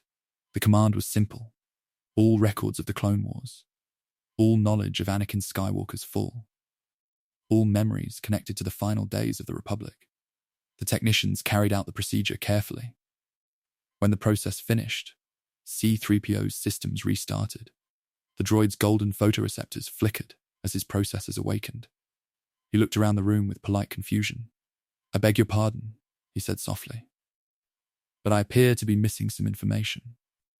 The galaxy had changed forever, but the droid who had witnessed its transformation no longer remembered how it happened. The Empire did not rise in chaos. It rose in applause. When Emperor Palpatine declared the birth of the Galactic Empire, the Senate chamber erupted with celebration. Many senators believed the war had finally ended. They believed the new government would bring stability after years of destruction. But the galaxy they celebrated was not the one that followed. The Jedi Order had vanished. The clone armies that once served the Republic now marched beneath the banner of the Empire, and across thousands of star systems, the quiet freedoms of the Republic slowly disappeared. For most citizens, the changes came gradually. New laws, stronger military presence, imperial governors replacing local leadership. World by world, the Empire tightened its control. But on the peaceful world of Alderaan, life appeared almost unchanged. Alderaan was known across the galaxy for its beauty. Mountains rose above wide green valleys. Rivers flowed through forests untouched by industry. The planet's cities blended carefully with nature, built with elegance rather than conquest. And at the center of Alderaan's political life stood the royal house of Organa. Bail Organa had once served as a loyal senator of the Republic.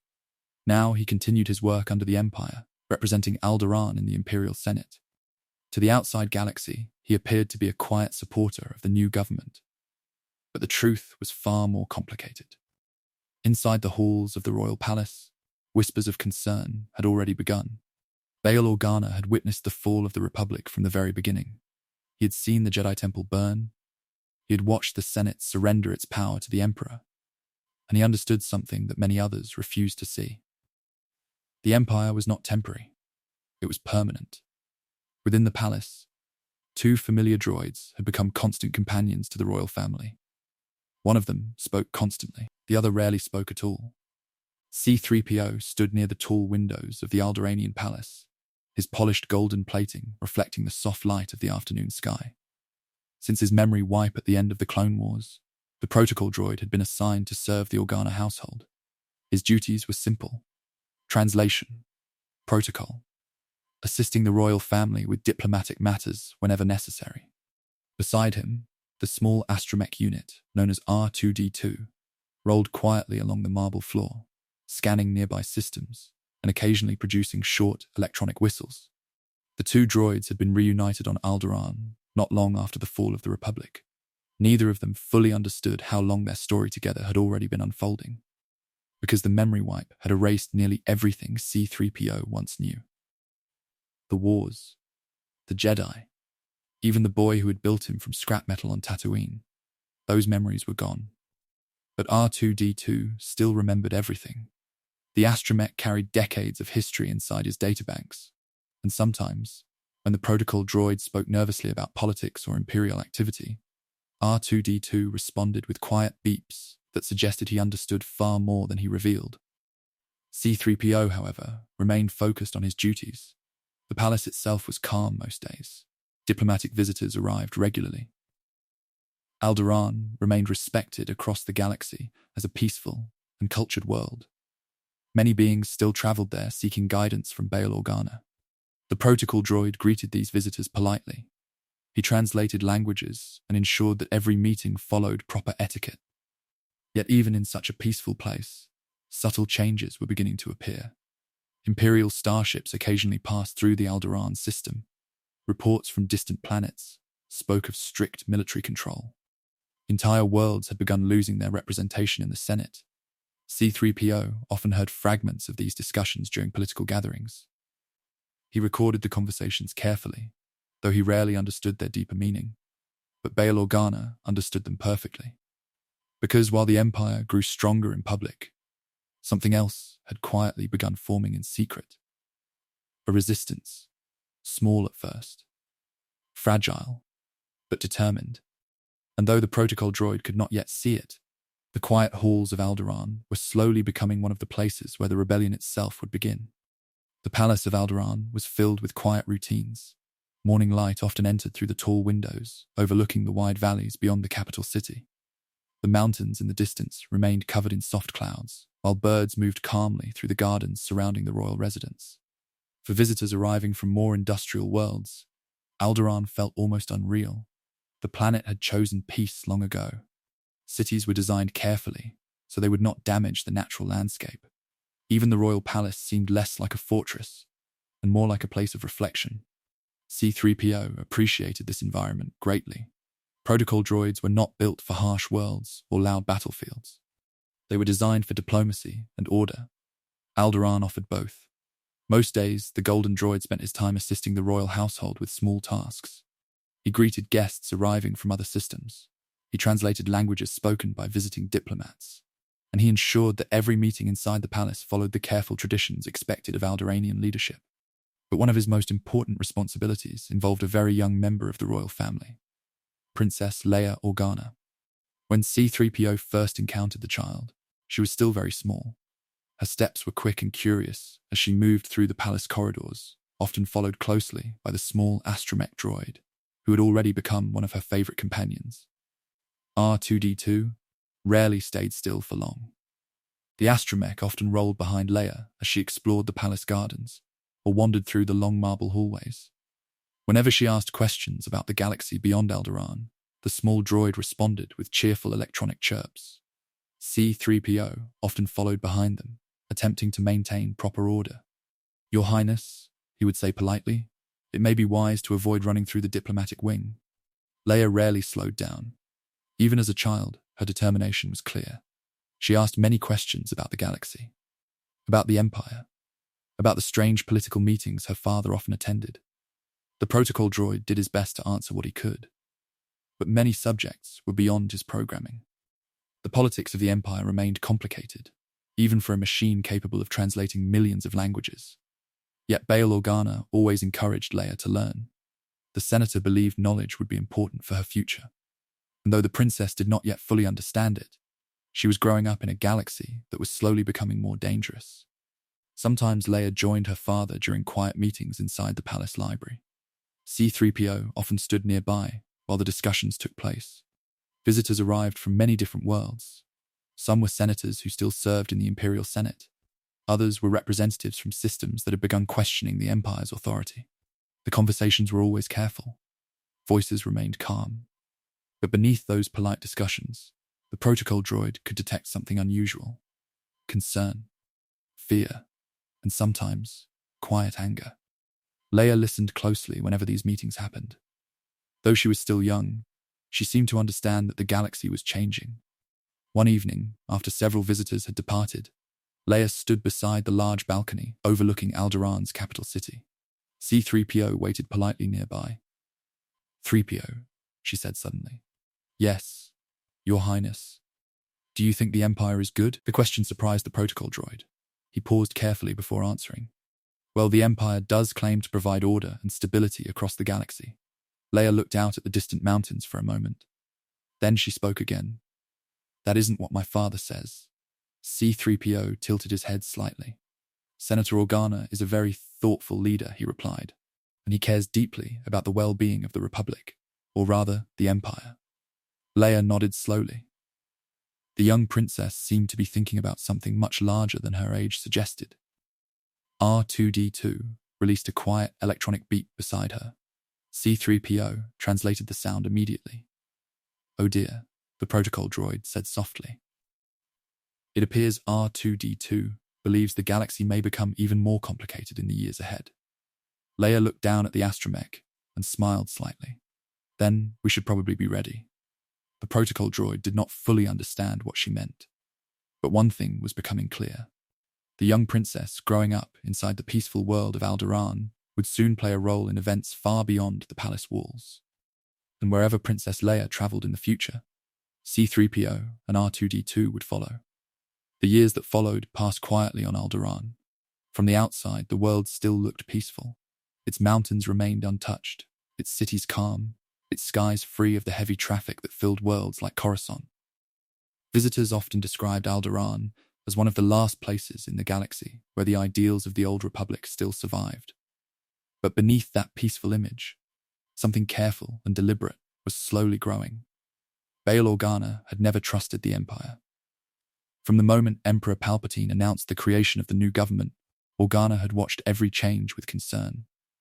The Senate still existed, but its authority was fading. Imperial governors now ruled entire sectors, answering directly to the Emperor instead of elected representatives. Worlds that questioned Imperial control began disappearing from political records. Trade routes were placed under military supervision, and across the galaxy, the Empire began constructing weapons and fleets on a scale the Republic had never attempted. C-3PO rarely understood the full meaning of these developments. The protocol droid's responsibilities remained focused on diplomacy and translation. Whenever representatives from distant systems arrived at the palace, he greeted them politely and guided them through the long corridors toward their meeting rooms. Most of these visitors appeared ordinary, but occasionally their conversations carried a different tone. They spoke more quietly. They asked careful questions about Imperial activity in nearby systems. Sometimes they stayed late into the evening inside Bail Organa's private chambers. C-3PO often waited outside those meetings.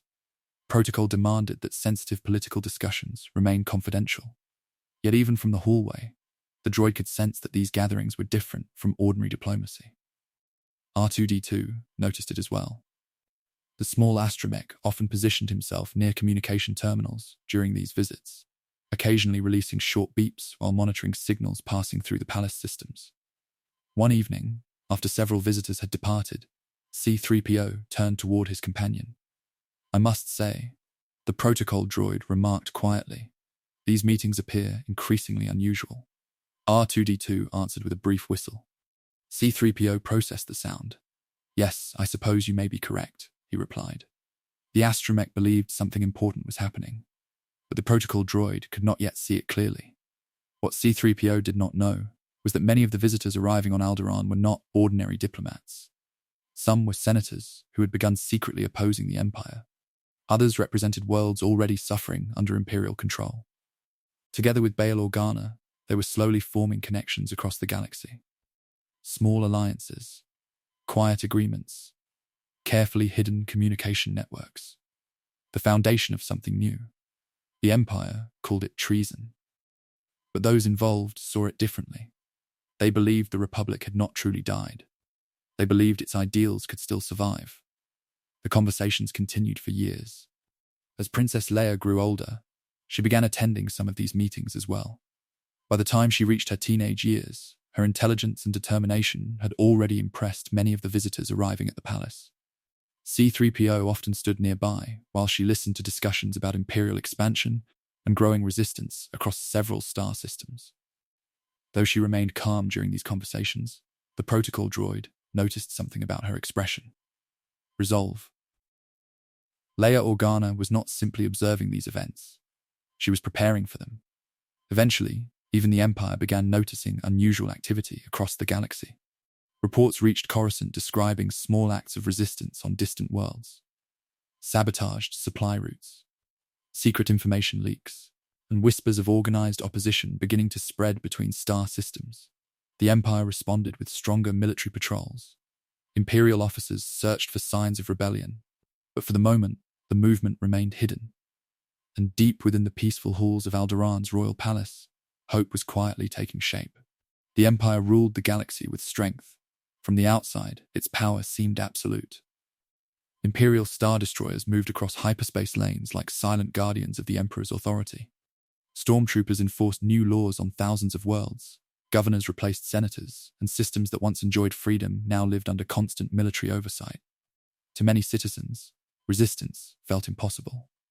The Empire controlled the fleets, the armies, the resources of an entire galaxy. But power alone could not erase the memory of the Republic. Across distant systems, small groups of individuals continued believing that the Empire was not the future the galaxy deserved. These individuals rarely knew one another. Some were senators, others were soldiers who had served during the Clone Wars. Some were ordinary citizens who simply refused to accept Imperial rule. What they shared was hope, and slowly, these scattered voices began finding each other. Alderaan became one of the places where those voices gathered. Bail Organa understood that open rebellion would fail immediately. The Empire's military strength was too overwhelming. Any world that openly opposed the Emperor would be crushed long before allies could respond. So, the resistance had to begin quietly. Information was shared carefully between trusted leaders. Secret communication networks connected sympathetic systems. Supplies and intelligence moved through hidden channels across the Outer Rim. None of these efforts looked like war, but together, they formed the earliest structure of what would later become the Rebel Alliance. C-3PO remained mostly unaware of the larger picture. The protocol droid continued performing the duties he understood best: greeting visitors, translating conversations, ensuring diplomatic meetings followed proper etiquette. Sometimes he noticed unusual details. Certain guests avoided speaking openly until they were inside private chambers. Encrypted messages occasionally passed through the palace communication systems. But the droid's programming rarely questioned such matters. He simply assisted where needed. R2-D2, however, appeared far more attentive. The astromech frequently accessed communication terminals throughout the palace. Small bursts of electronic whistles often followed these interactions, suggesting the little droid was processing information beyond the protocol unit's awareness. C-3PO occasionally observed this behavior with curiosity. "I do wonder," he once said quietly, "why you seem so interested in these communication systems." R2-D2 responded with a short beep. The translation was simple. He was only checking maintenance systems. C-3PO accepted the explanation, but the truth was more complicated, because inside the astromech's memory banks remained knowledge from long before the Empire existed. Knowledge about the Jedi, about the Clone Wars, about the boy from Tatooine who had once built a golden protocol droid from spare parts. R2-D2 remembered everything, and he understood how dangerous the Empire truly was. As the years passed, Princess Leia grew into her role within the royal household. Her intelligence became widely respected across Alderaan's diplomatic circles. She studied history, politics, and the complex relationships between star systems across the galaxy. Visitors who once saw her as a curious child now recognized her determination. C-3PO often accompanied her during these meetings. Whenever discussions involved foreign languages or unfamiliar customs, the protocol droid provided assistance. Leia always listened carefully. She asked thoughtful questions, and slowly she became one of the most trusted voices within the growing resistance network. To the Empire, she was simply the young daughter of Senator Bail Organa. But to those working quietly against Imperial control, she represented something far more important: the future. Hope rarely announces itself loudly. Sometimes it begins as a whisper, a conversation behind closed doors, a message hidden within secure communication channels, or a quiet decision made by a few individuals who believe the galaxy can still become something better. Inside the peaceful halls of Alderaan's palace, those whispers were slowly becoming stronger. And standing quietly beside the princess who would one day carry that hope across the galaxy, C-3PO continued observing history, unaware that the rebellion forming around him would soon ignite a war far greater than the one that had destroyed the Republic. War returned to the galaxy in silence. For years, the Empire had ruled without challenge. Imperial star destroyers moved through hyperspace lanes like shadows across the stars. Entire systems obeyed the will of Emperor Palpatine, and those who questioned his authority often disappeared without explanation. But hidden beneath that quiet control, the rebellion born on Alderaan had continued to grow. Small cells of resistance had spread across the Outer Rim. Smugglers, former senators, and soldiers who still believed in the ideals of the Republic had begun working together. Their strength was limited. Their resources were few, but they carried something the Empire could never fully control: hope. For Princess Leia Organa, The rebellion was no longer something distant. By the time she reached adulthood, she had already become one of its most active leaders. Officially, she remained a senator representing Alderaan. Unofficially, she carried messages, intelligence, and plans between the scattered rebel networks forming across the galaxy. And one mission would soon change everything. The Imperial Senate had recently learned rumors of a terrifying new weapon, a battle station large enough to destroy entire planets. Few believed the reports at first, but the rebellion could not afford to ignore the possibility. So Leia accepted the mission. Her ship, the Tantive 4, traveled quietly through space after acquiring information about the weapon's design. Hidden within that data were the stolen plans of the Death Star. Inside the corridors of the small diplomatic cruiser, C-3PO walked nervously beside R2-D2. The protocol droid's golden plating reflected the soft lights of the ship's interior panels, while distant stars passed quietly beyond the observation windows. Although the rebellion often relied on secrecy, C-3PO had not been fully informed about the details of this mission. He only knew that Princess Leia appeared unusually tense. And whenever the princess seemed tense, the protocol droid immediately assumed danger was nearby. "I must say," he whispered cautiously, "I have a very bad feeling about this situation." R2-D2 responded with a confident electronic whistle. The astromech rarely shared C-3PO's fears, but moments later, the danger finally revealed itself. A massive shadow appeared outside the ship's windows. An Imperial Star Destroyer had emerged from hyperspace directly behind them. Alarms immediately filled the corridors of the Tantive 4. Blaster cannons fired from the enormous warship as it pursued the smaller cruiser across open space. The rebel vessel attempted evasive maneuvers, but the difference in power was overwhelming. Within minutes, the Tantive 4 was disabled. A powerful tractor beam pulled the ship toward the waiting Star Destroyer. Inside the corridor, C-3PO froze in panic. "They're gaining on us," he cried. R2-D2 beeped sharply while monitoring the situation through nearby communication ports. The message was clear. Escape was no longer possible. Soon the cruiser was captured. Imperial stormtroopers began preparing to board the vessel. The rebellion had little time left. Princess Leia moved quickly through the corridors, carrying a small data chip containing the stolen Death Star plans. She stopped beside R2-D2. The astromech rotated his dome upward. Leia spoke quietly. "You must take this data to Obi-Wan Kenobi." C-3PO watched the moment with confusion. The name meant little to him, but R2-D2 responded immediately. The princess inserted the data chip into the astromech's internal storage.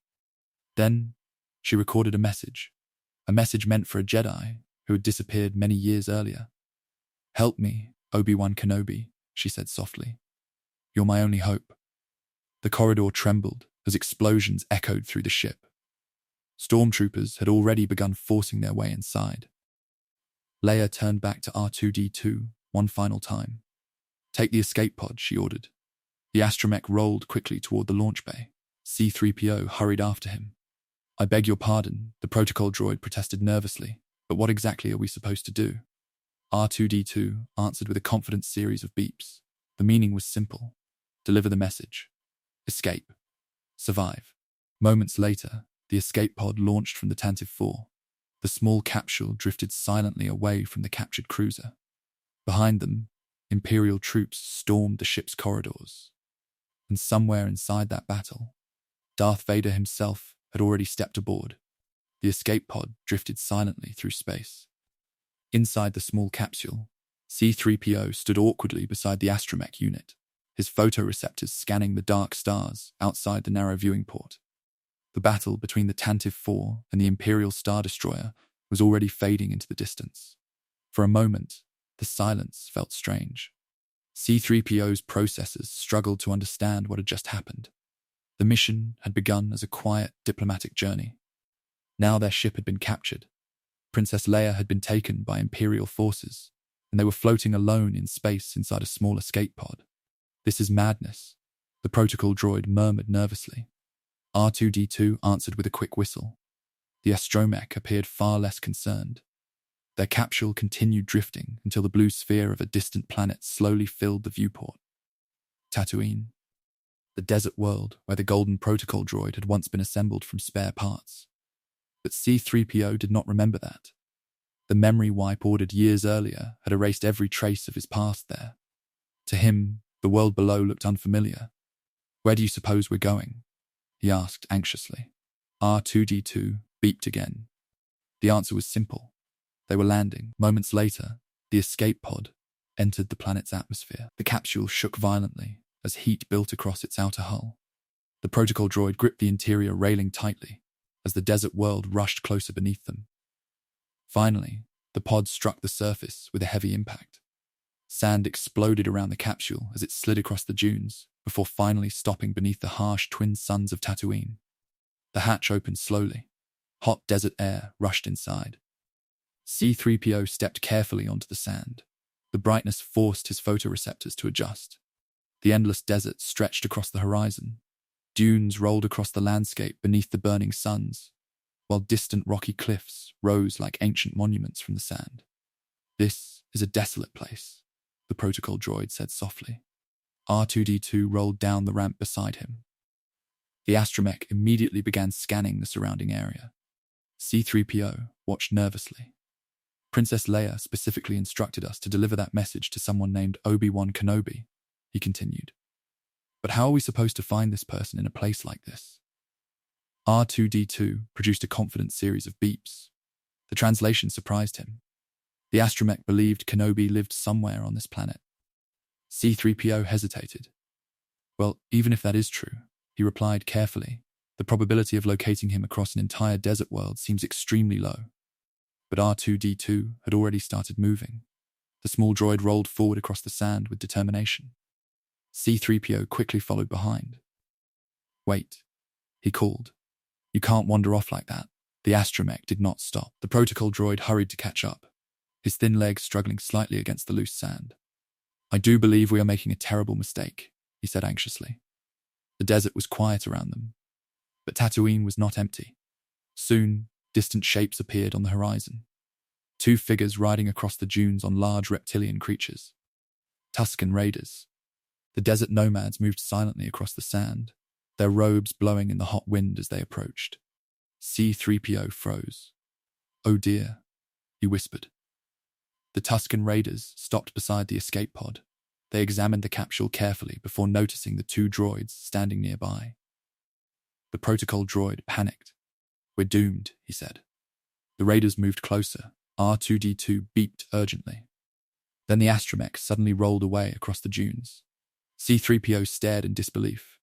"You can't leave me here," he shouted.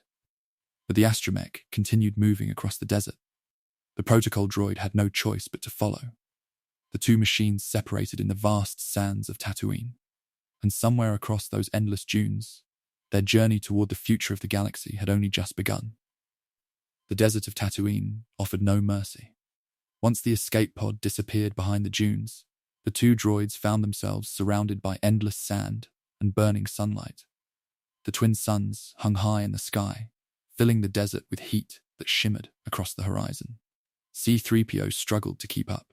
The protocol droid had never been designed for long journeys across loose sand.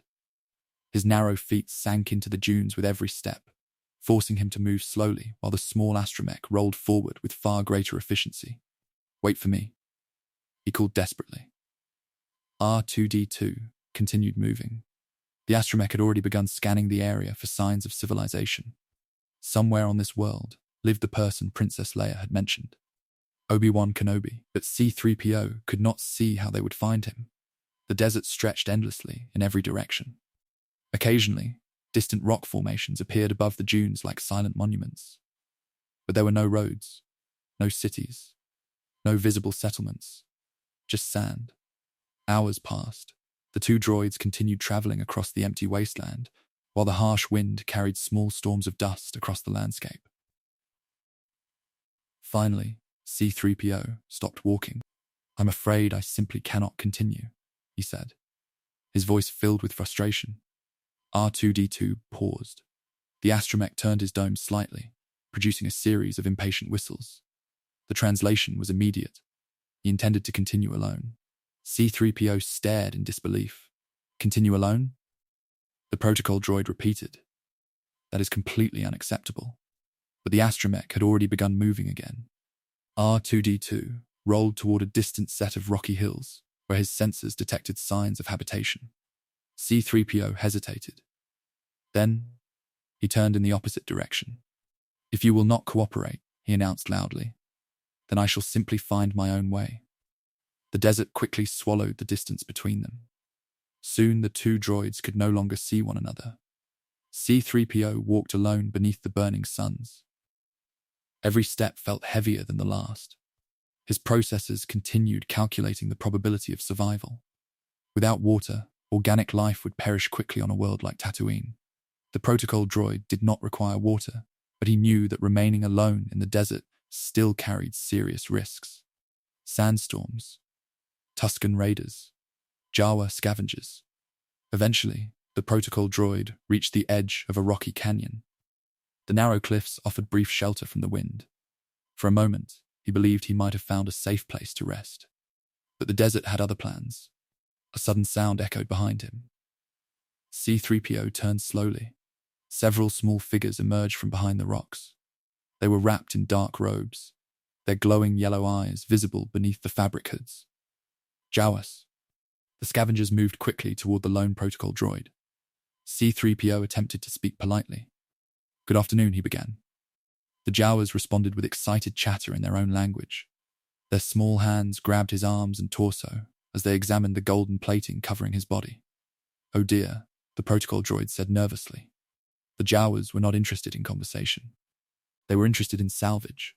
Within moments, C-3PO was surrounded. The small creatures activated a restraining device and quickly disabled his movement systems. I do wish you would reconsider this course of action, he protested. But the Jawas continued their work. They dragged the helpless protocol droid toward a massive vehicle resting behind the canyon wall. The sandcrawler. Its enormous treads rested quietly in the sand, while the Jawas opened one of its heavy loading doors. C-3PO was pulled inside.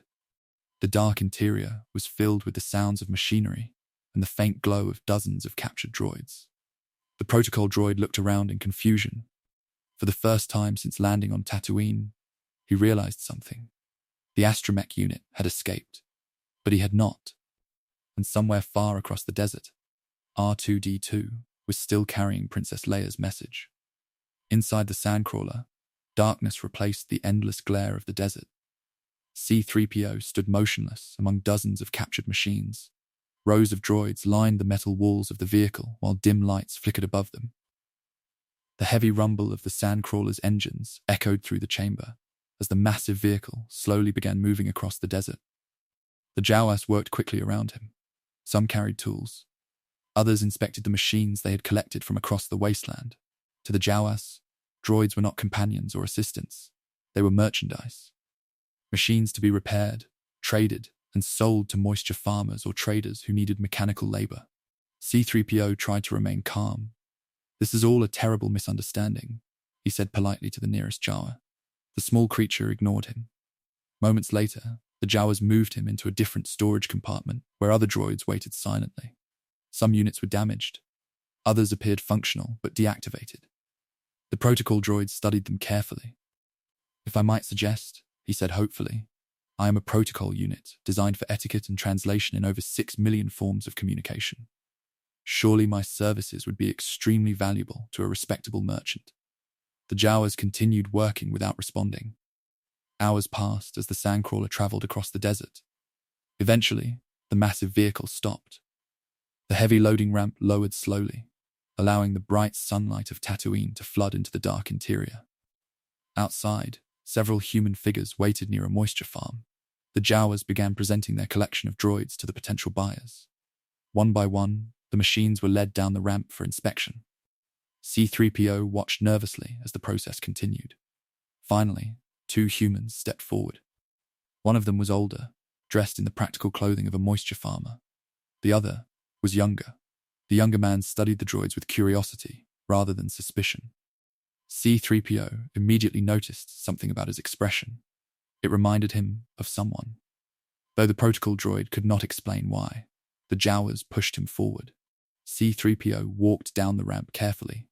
The older farmer looked him over. A protocol droid, the man said. Yes, sir, C-3PO replied politely. I am fluent in over 6 million forms of communication. The farmer nodded thoughtfully. That could be useful.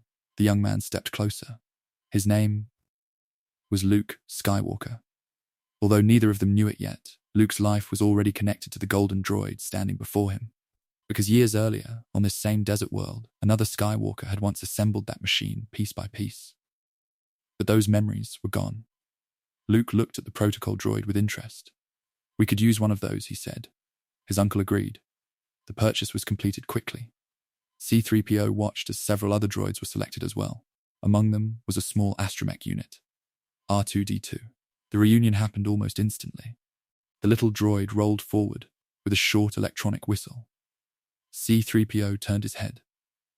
Oh, it's you, he exclaimed. What a relief.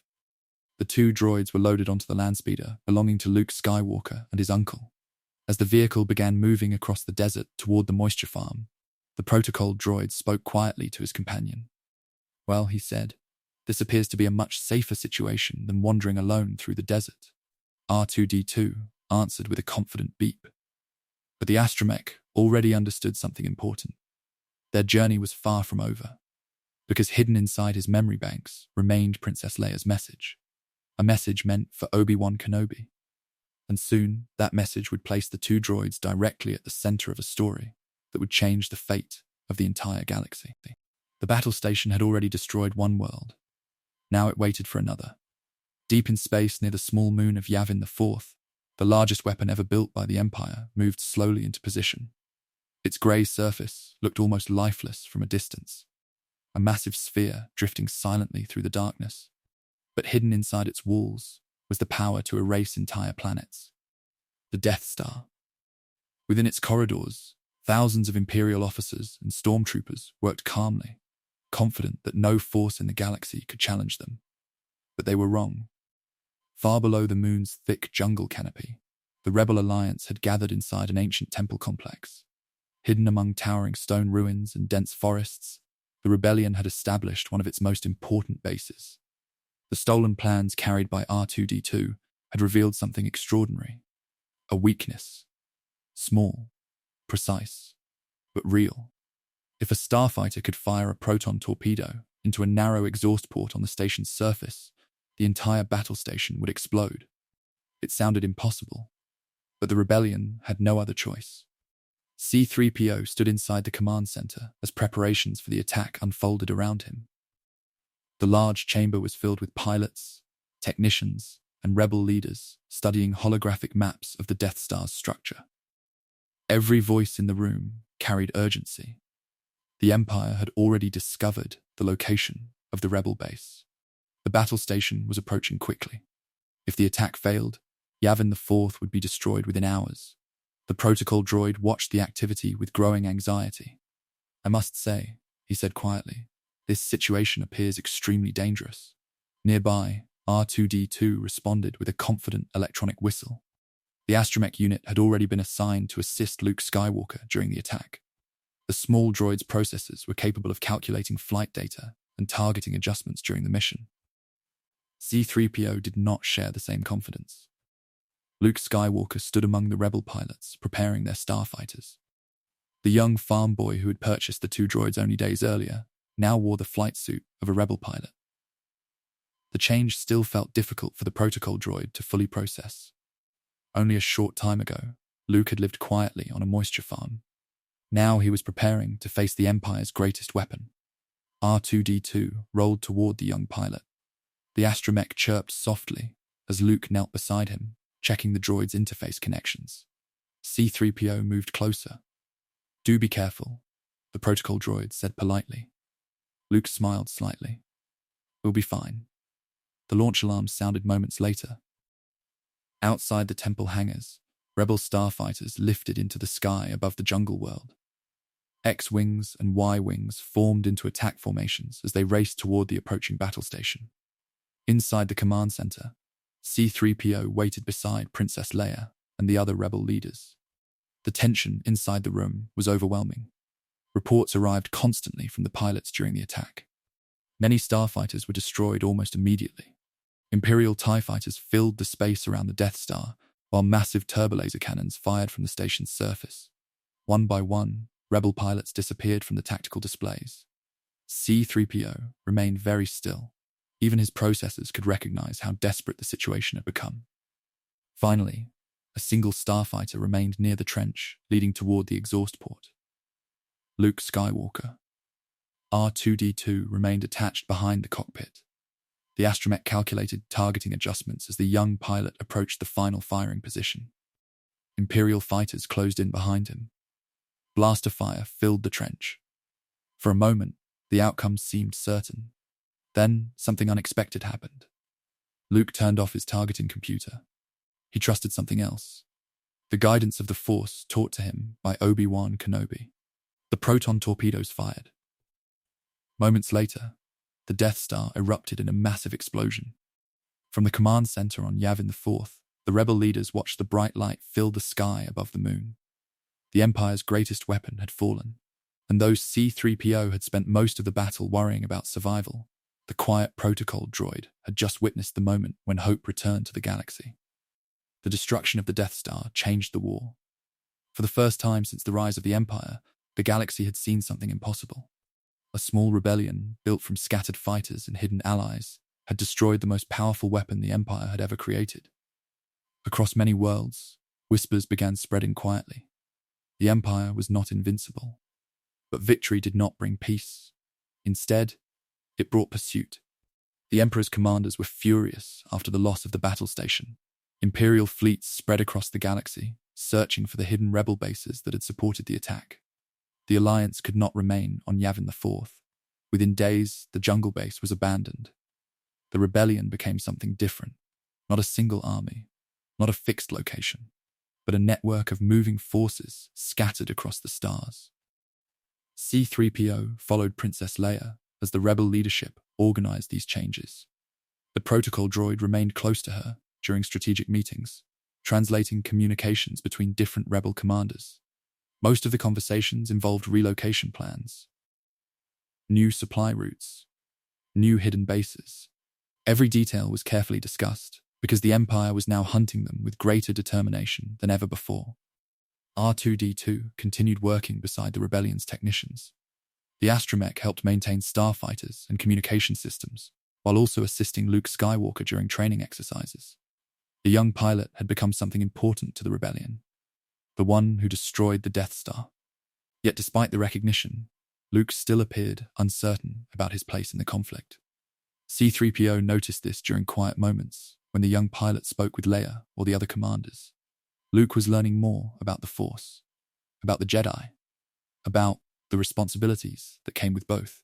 But the rebellion did not have time for long reflection. Imperial forces were moving quickly. Star destroyers appeared in nearby sectors. Entire planets suspected of helping the rebellion faced harsh military inspections.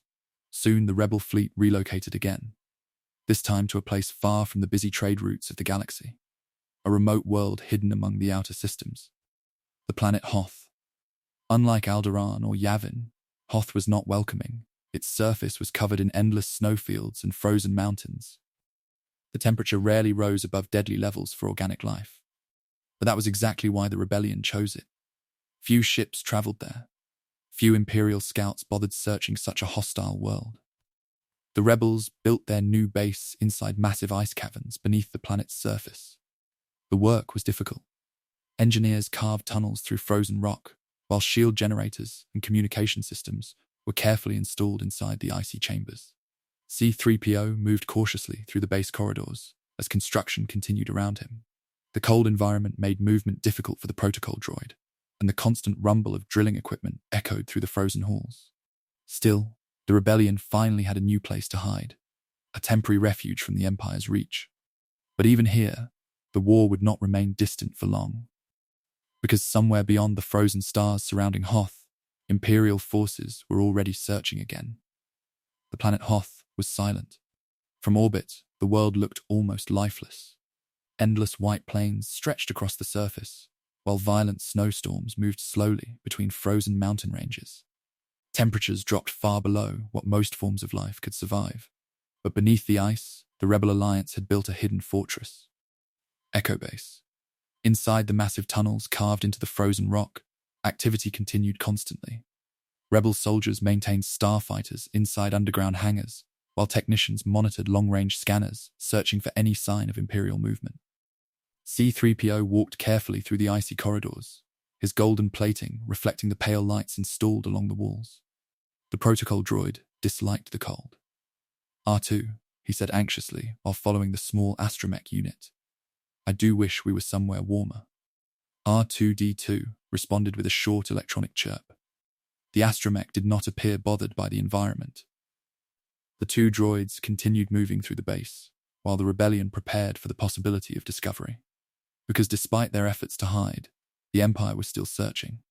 One day, a probe droid entered the Hoth system. The small Imperial machine descended quietly through the planet's atmosphere, scanning the frozen surface as it searched for signs of life. Eventually, it detected something. Energy readings, activity beneath the ice. The probe transmitted its information back to the Imperial fleet, and soon the Empire knew exactly where the rebels were hiding. Inside Echo Base, alarms sounded suddenly.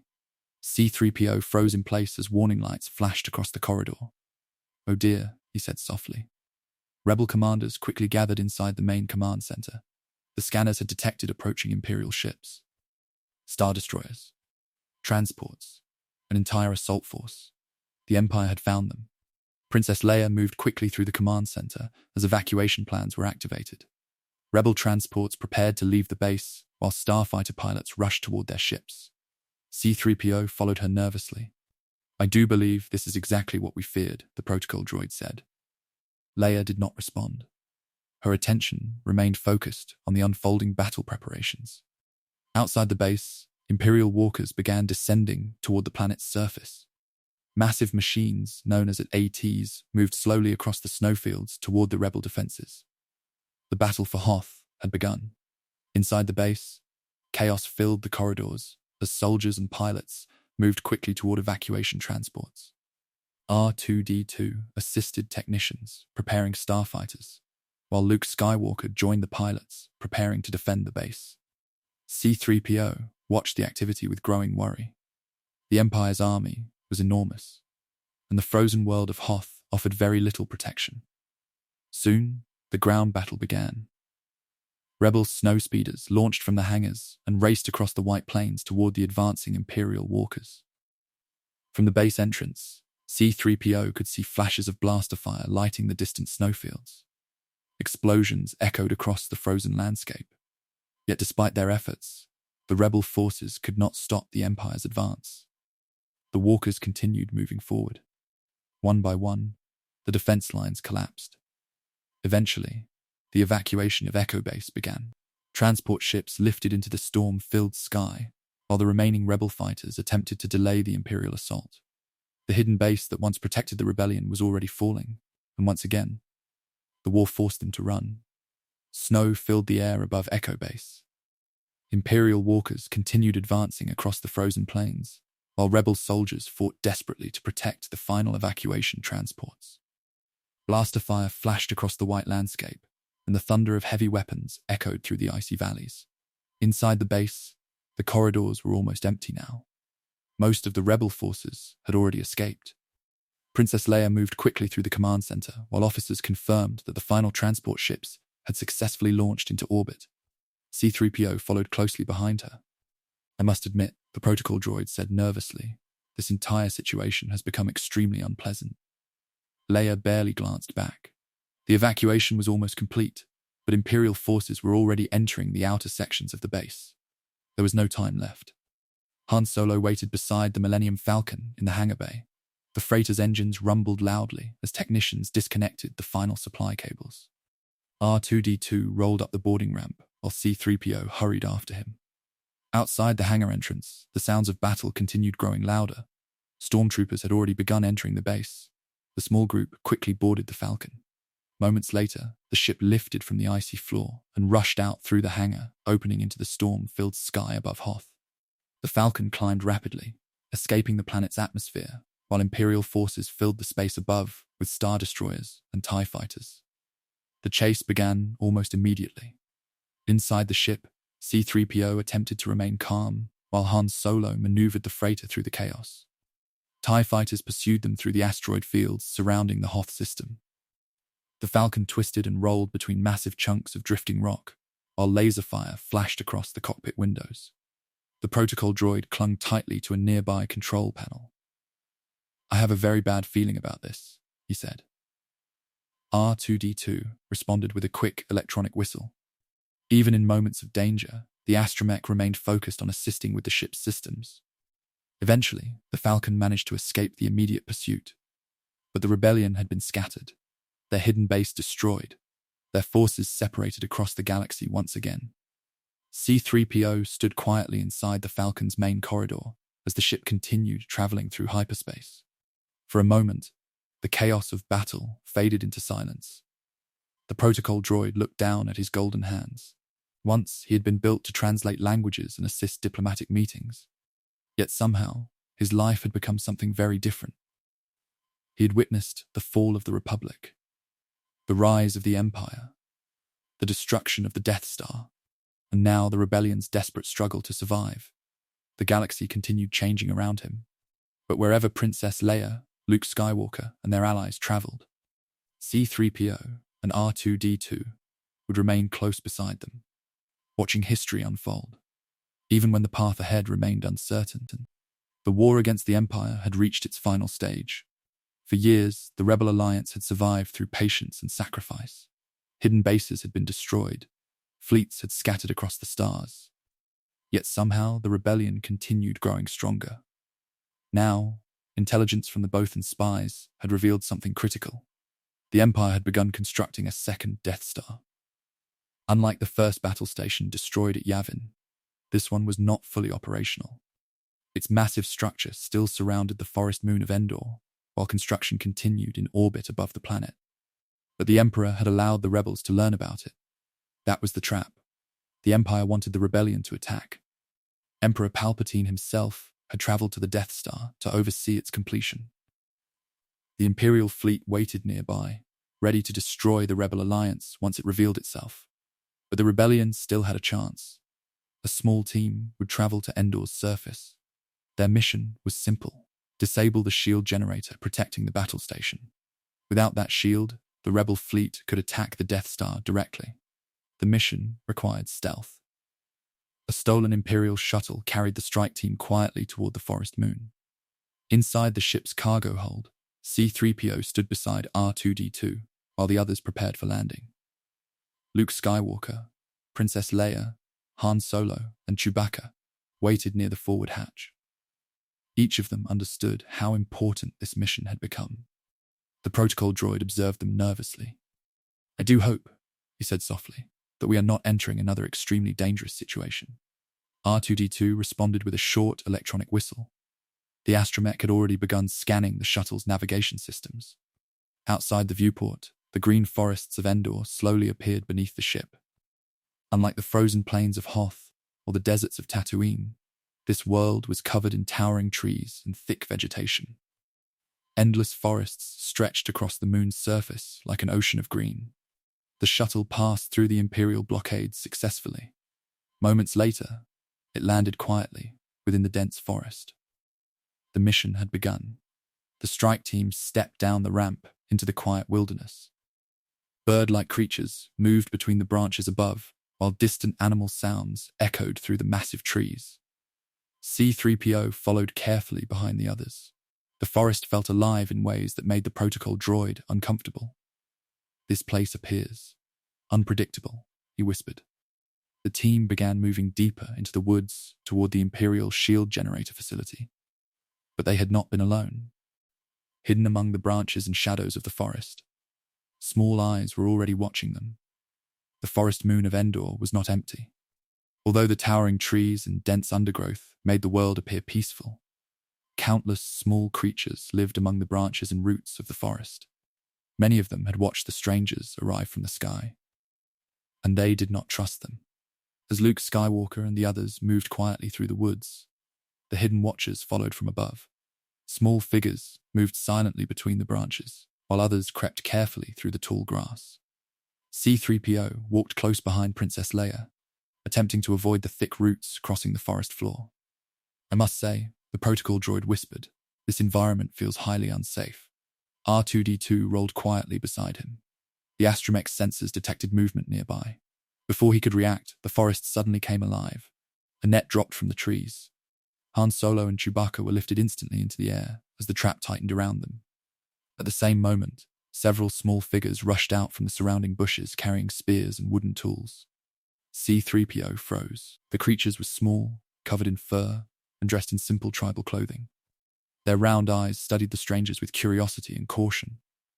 Ewoks. The forest dwellers surrounded the group quickly. Luke raised his hands calmly. Leia attempted to speak to them, but the language barrier was immediate. The Ewoks did not understand Basic.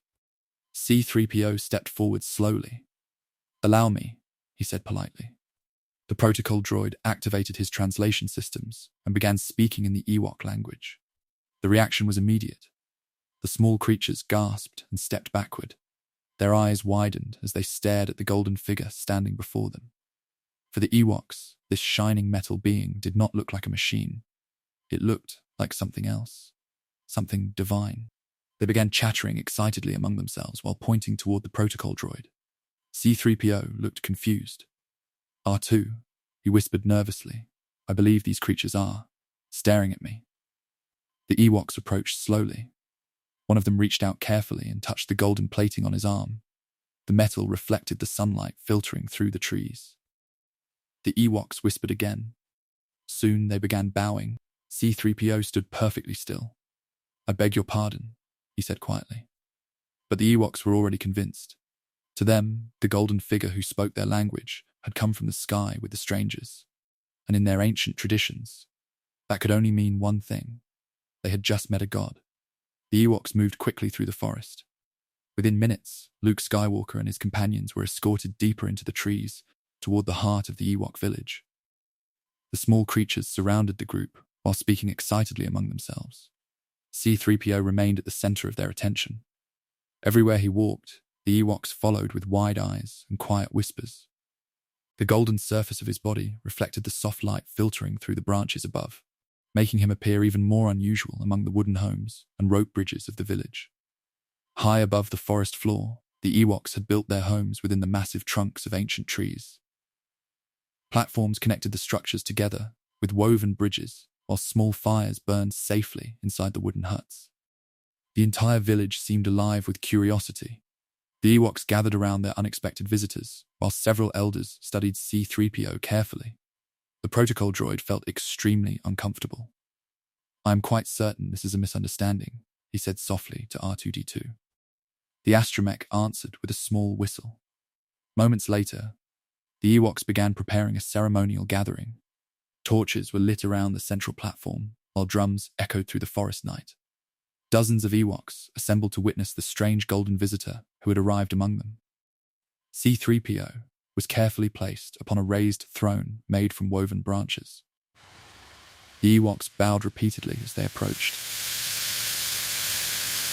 The protocol droid stared at the scene in disbelief.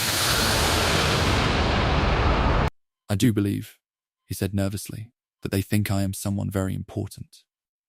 Luke stepped forward. He understood what had happened. Using the Force, he gently lifted C-3PO's golden chair into the air. The throne rose slowly above the Ewoks, floating silently beneath the glowing torches. Gasps spread through the crowd. The Ewoks fell to their knees. To them, the golden being truly was a divine figure. C-3PO looked down in shock as the throne drifted through the air. "Oh my," he whispered. Luke lowered the throne gently back onto the platform. Then, he nodded to the protocol droid. C-3PO understood what Luke wanted. Slowly, the golden droid began telling the story of the rebellion. In the Ewok language, he described the rise of the Empire, the destruction of Alderaan, the struggle against the Death Star. The Ewoks listened carefully to every word. For them, the golden figure speaking from the throne carried the voice of destiny. And by the end of the story, the forest tribe had made its decision. They would help the strangers from the stars. Morning came slowly to the forest moon of Endor. Mist drifted between the massive trees while the first light of the rising sun filtered through the leaves above. High within their wooden village, the Ewoks had already begun preparing for war. The small forest dwellers moved quickly across the platforms and rope bridges, carrying spears, stones, and simple traps crafted from wood and vines. C-3PO watched the preparations from the edge of the village platform. The protocol droid still felt uneasy about the role he had unexpectedly been given. "I must admit," he said quietly to R2-D2, "I never imagined I would be worshipped by an entire civilization." The astromech responded with a cheerful whistle. Below the village, Luke Skywalker and the other rebel fighters prepared for the mission ahead. Their objective remained unchanged. The shield generator protecting the second Death Star had to be destroyed. Without the Ewoks, the task would have been impossible. Imperial troops guarded the installation heavily, and the surrounding forest was filled with patrols. But the Ewoks knew the terrain better than anyone. When the attack began, the forest erupted with action. Ewok warriors launched stones and logs from hidden traps, while Imperial scouts struggled to understand where the attacks were coming from. The small creatures moved quickly through the trees, using their knowledge of the forest to outmaneuver the stormtroopers. Inside the shield bunker, Han Solo and the strike team fought their way toward the control systems. C-3PO remained near the village, watching the distant battle unfold through the forest canopy. The sounds of blaster fire echoed between the trees, while smoke rose above the battlefield. For the protocol droid, the moment felt unreal. He had been built to assist diplomatic conversations. Now he was witnessing a tribal army fighting against the Empire itself. Eventually, the shield generator exploded. A powerful shockwave echoed through the forest as the Imperial installation collapsed into flames. Above Endor, the second Death Star suddenly became vulnerable.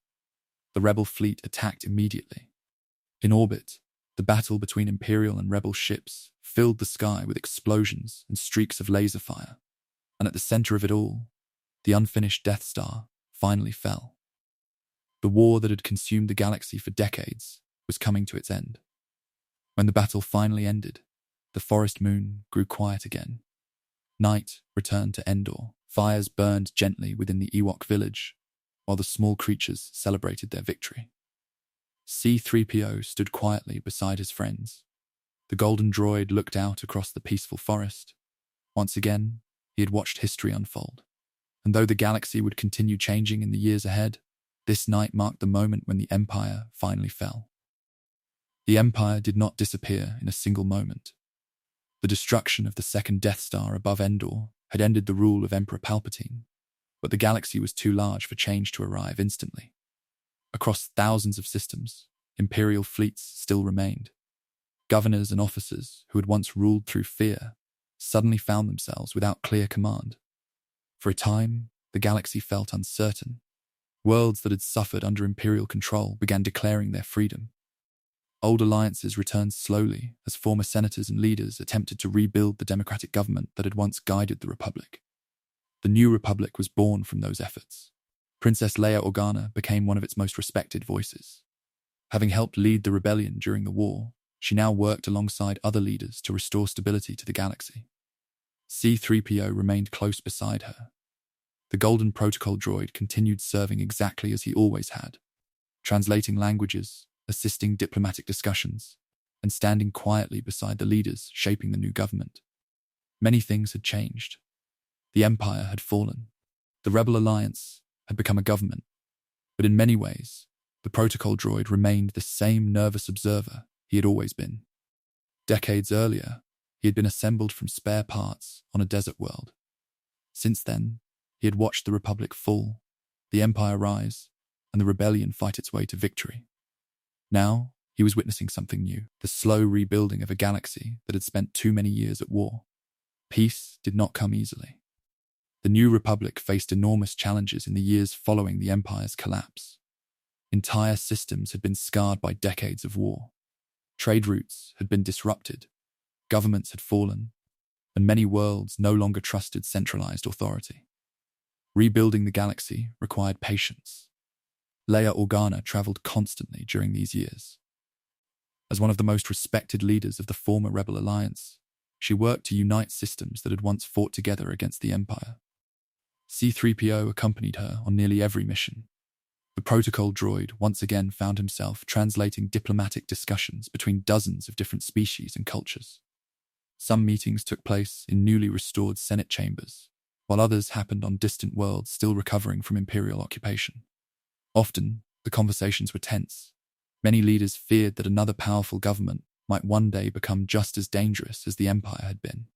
C-3PO listened carefully to these concerns. His programming was designed for etiquette and negotiation, and during these years his skills were needed constantly. R2-D2 also remained nearby, though the astromech rarely participated in diplomatic matters. Instead, he spent most of his time assisting pilots and technicians working with the growing fleets of the New Republic. Together, the two droids continued their quiet roles within the new government. For a while, it seemed the galaxy might finally move beyond the long shadow of war. But history rarely remains peaceful for long, because somewhere far beyond the borders of the New Republic, the remnants of the Empire were beginning to gather again. For many years, the New Republic believed the Empire was finished. Imperial fleets had been defeated.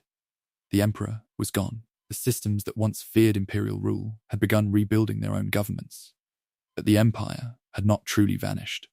Far beyond the main regions of the galaxy, surviving Imperial officers retreated into the unknown regions. There, hidden among unexplored systems and dangerous hyperspace routes, they began rebuilding what had been lost. Slowly, quietly, a new power began forming. The First Order. At first, the New Republic did not see the danger clearly. Many senators believed the Imperial remnants were too weak to threaten the galaxy again. Leia Organa disagreed. She had seen the Empire rise once before.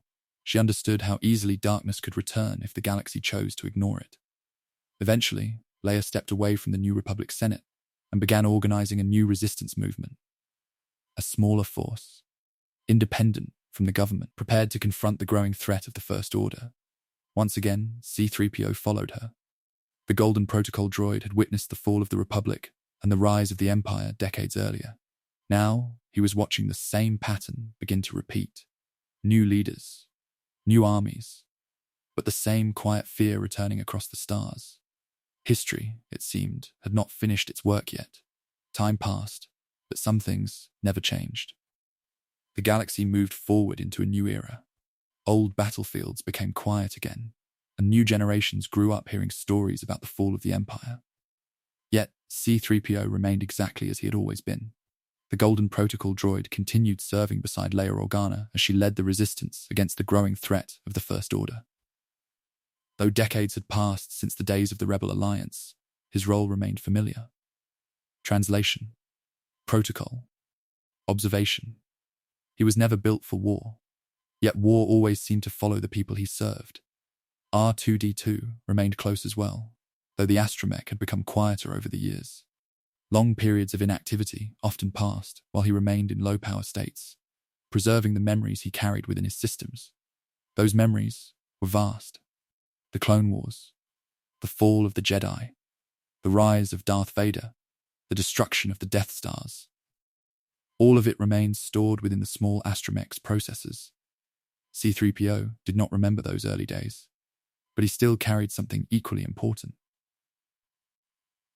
Presence. Across decades of galactic history, the anxious protocol droid had stood beside the leaders and heroes who shaped the future of the galaxy. And even as new conflicts slowly began rising from the shadows, C-3PO remained what he had always been, a witness to history. The war many believed had ended was not truly over. For years, the First Order had slowly risen from the hidden remnants of the Empire. Their fleets grew in secret, while the New Republic failed to recognize the full danger forming beyond its borders. Then, the unthinkable happened. The New Republic's capital system was destroyed in a single moment when Starkiller Base fired its weapon across the galaxy. Entire worlds vanished. The fragile peace that had followed the fall of the Empire collapsed almost instantly. Once again, the galaxy returned to war. C-3PO watched these events unfold from the command center of the Resistance.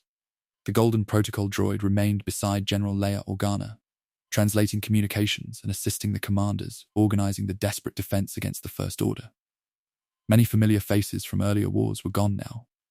The rebellion had become something new. A smaller force, once again. A resistance. R2-D2 remained nearby, though the astromech had spent long periods in low power states after the disappearance of Luke Skywalker. His processors held maps and fragments of information that might help locate the Last Jedi. But another mystery soon appeared. A strange Sith artifact connected to an ancient world called Exegol. To understand the message hidden within it, the Resistance needed someone capable of translating the forbidden Sith language. And only one machine in the galaxy might be able to do it. A nervous protocol droid who had spent his entire existence observing the rise and fall of empires. The artifact was old. Older than the Empire. Older even than the Republic that had existed before it. Its surface was covered with markings carved in the ancient language of the Sith. Few beings in the galaxy could even recognize the symbols. Fewer still could understand them. When the Resistance discovered the object, they brought it directly to C-3PO. The protocol droid examined the markings carefully. His processors scanned each symbol, comparing them against the millions of linguistic patterns stored inside his memory banks.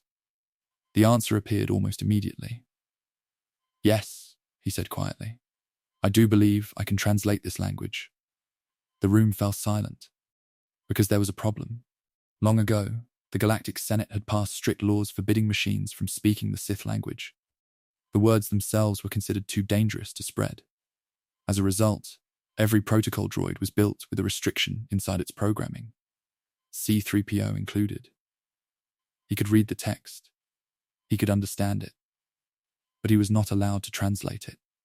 "I'm terribly sorry," he said nervously. "My programming forbids me from translating Sith."